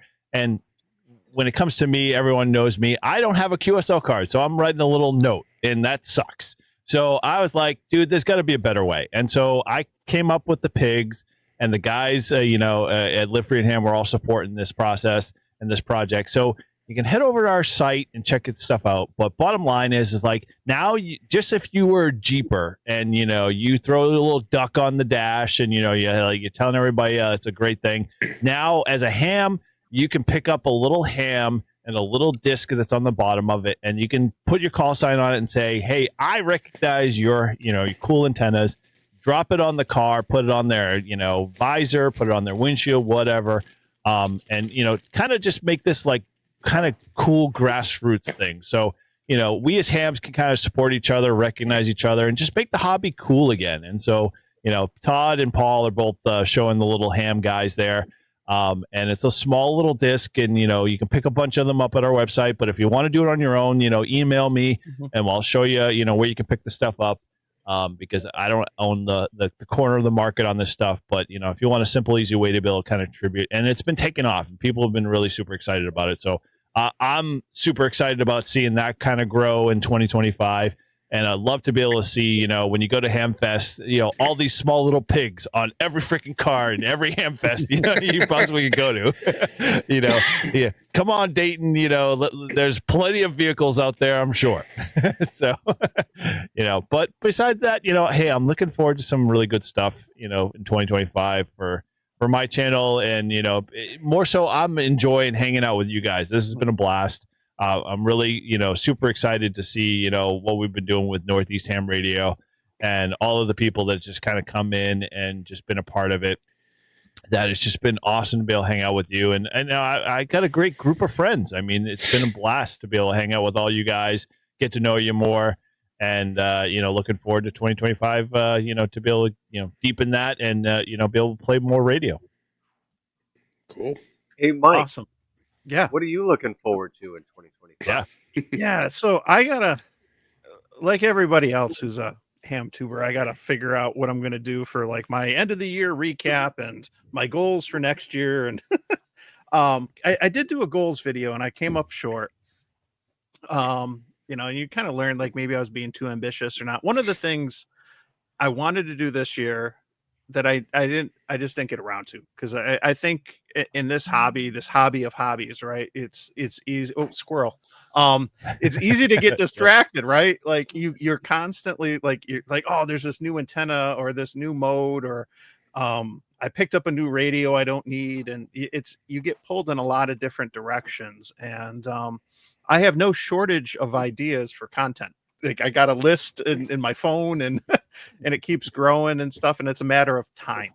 How much time at the end of the day do I have to devote to the hobby and stuff like that? And but one of the things I did not get to was making a satellite contact. And so that's something I definitely want to focus on in the next year. It was something I, for years since I was studying, I think for my tech, I was like, I want to make a satellite QSO. And it's one of those things you want to do, and it just it didn't elevate and to that high enough level where I dropped everything and this is what I'm going to do. So that's definitely on the list. I checked a couple other boxes. I wanted to do, I forget, like 4 or 5 different new modes, and I did that. And I've done some of the things that I set out to do there, but the satellites was one of the ones I never got around to, and it is what it is. But I got to do that, and I got to give some thought. To like what other goals. I think I had 5 and I'm going to drop it down to maybe 3 or so. But you know, nothing like being an underachiever. But that's called focus. Yeah. No, it's called setting the bar low. That way you feel you're successful. Yeah. But the thing that I'm probably most excited about, you know, and I guess I would say satellites, and I got to get a radio in my car. I bought my car back in the spring, and I've never had a radio in a car. My last car I had for 10 years, and I thought as soon as I became a ham, I was going to get rid of it. But then the pandemic, you know, it just, you know, it made more sense to hold on to it at the time. But I got to get something in there. I have a short commute, so I don't need, I don't use the radio a lot. And like I can use an HT in my car and hit the 2 repeaters I need to, and it's fine. So it hasn't been like a huge priority, but you know, there's a rabbit hole, and I think Izzo's going down that now as he's talking about the 857 and the ATOS, and it's like, what do I want to put in? How much money do I want to spend? Do I want to get something? Do I want to get a 500 DR and put that in and spend that much, or do I want to? If I'm going to spend that much, why not get an 891 and an ATOS and just call it a day? But then where am I going to put the damn antenna? You know, because and Rob's not on here, but he's got a Subaru Outback too, and so he knows the challenges that come with that. And I think new cars in general, it's always, unless you got a truck, it seems like you get to be challenged as far as where you might be able to put some mounts. But the satellites and then putting something in the car is going to be on the to-do list and whatnot. So we shall see. That's probably, thinking out loud, 2 of my 3 goals. So, you heard him here. There you go. Mike, if you come up my way, I'll have the 3/4-inch drill ready for you. We'll start. I'll have a step bib ready for you. You know, we'll combine and make those holes happen. You need at least 6. 6, yeah. Minimum. Yep. Swiss cheese. Yeah, it's such a rabbit hole to go down, though, to start thinking, like, what do I want to put in? Where do I want to put it? You know, from antennas to the radios. And then, you know, I start thinking, like, because I like doing the VHF contests and some of those things. And it's like, well, if I'm going to put an HF radio in there, why am I going to put an 891? Why not put a 7100 or something where I can do, you know, weak signal on 2 and 70. And it's a whole rabbit hole. What vehicle is this? I got a 2004 Subaru Outback. All right. The passenger seat, take it out. Your wife doesn't need to ride with you. Yeah. The 1970s all over again. And listen, the perfect radio for your car already exists. It's called the ICOM 706 Mark IIG. I have yet to play with one of those. I really got it. Like, you and so many others speak so highly of it. And, that's a great radio. It is. Yeah. Yeah. All mode, all band, full power, with a detachable faceplate. You know, Mike, if you just wait a little longer, and when Yaesu finally gets their head out of their butt and decides to launch the 1F, you might actually have that capability. Maybe. Yep. Maybe we'll see. We shall see. And you already have a 705, actually, now that I'm thinking about it. So you already have the capability. You just need to mount it. Yeah. Yeah, no, I got what I need with that. Put a kilowatt amplifier in the trunk, and you're why not good. just like figure out a way, like, you know, Carlos has kind of done it. Like, maybe I should just, maybe that's what I just need to do, is like figure out a good way to and buy the mounts and run with it that way. We'll see. Yeah, figure out how to get 240 volt in the Subaru there and run a kilowatt. You'd be good. Yeah. You can always put a trailer behind it for the generator. Yeah. You got a ski rack, put the generator on the roof. Yeah, it's not just the passenger seat; the back seat has to go out too. You know. Yeah, I know. Right? That point. Just get a van. Dump the Subaru. You know, start from the fresh. Well, dude, cool. Well, dude, those are lofty goals, man. It's tough to want to make that next step to be able to like get your car like ham ready. Like that's always a challenge, right? Mm-hmm. Yeah. Yeah, I think you're gonna have to make a trip to U-Haul and get a van just for like a Chris Farley activation. That might be Just get a enclosed trailer, put it down by the river, and then you get all bases covered. I got to look and see if they got a river. They probably got rivers near Dayton. What's the river you activate when you do soccer practice with your kids? What's that river? That's the canal, the Erie Canal. Well, there you go. That's close enough. Just figure out how to get a trailer down there. Yeah. But cool. Now, does a truck down by the river count? Sort of. No. Come on, there's no fudge factor in there. Come on. Once you start, the next thing you know, 20 watts is going to be QRP, and it's a rabbit. It already is, dude. It already is. When the solar cycle plummets to nothing, 20 watts will be QRP. 100 watts will be QRP, guaranteed. Oh man, cool. All right, well, shall we wrap this up? Yes. Yeah. Put a bow on it. All right. Well, cool. If there's nothing else, then we will hit the button. But as always, we appreciate everybody hanging out with us. It's always been a blast. We love doing this. So if if you haven't, this is your first time with Northeast Ham Radio, welcome. But at the same time, we meet once a month. We just kind of gather and all hang out, and it's always a good group of guys. And Chris, Cody, you're definitely welcome to, you join the crew there. We'll make sure we get you in there, and, feel free. You got the link there, and, come hang out with us anytime. And so with that, we're going to wrap things up, guys. We appreciate y'all hanging out there. And again, everybody have a wonderful holiday and a new year. And we'll see you sometime in 2025. Humbug. 73, everyone. 73, guys. 73. Right. And we're out.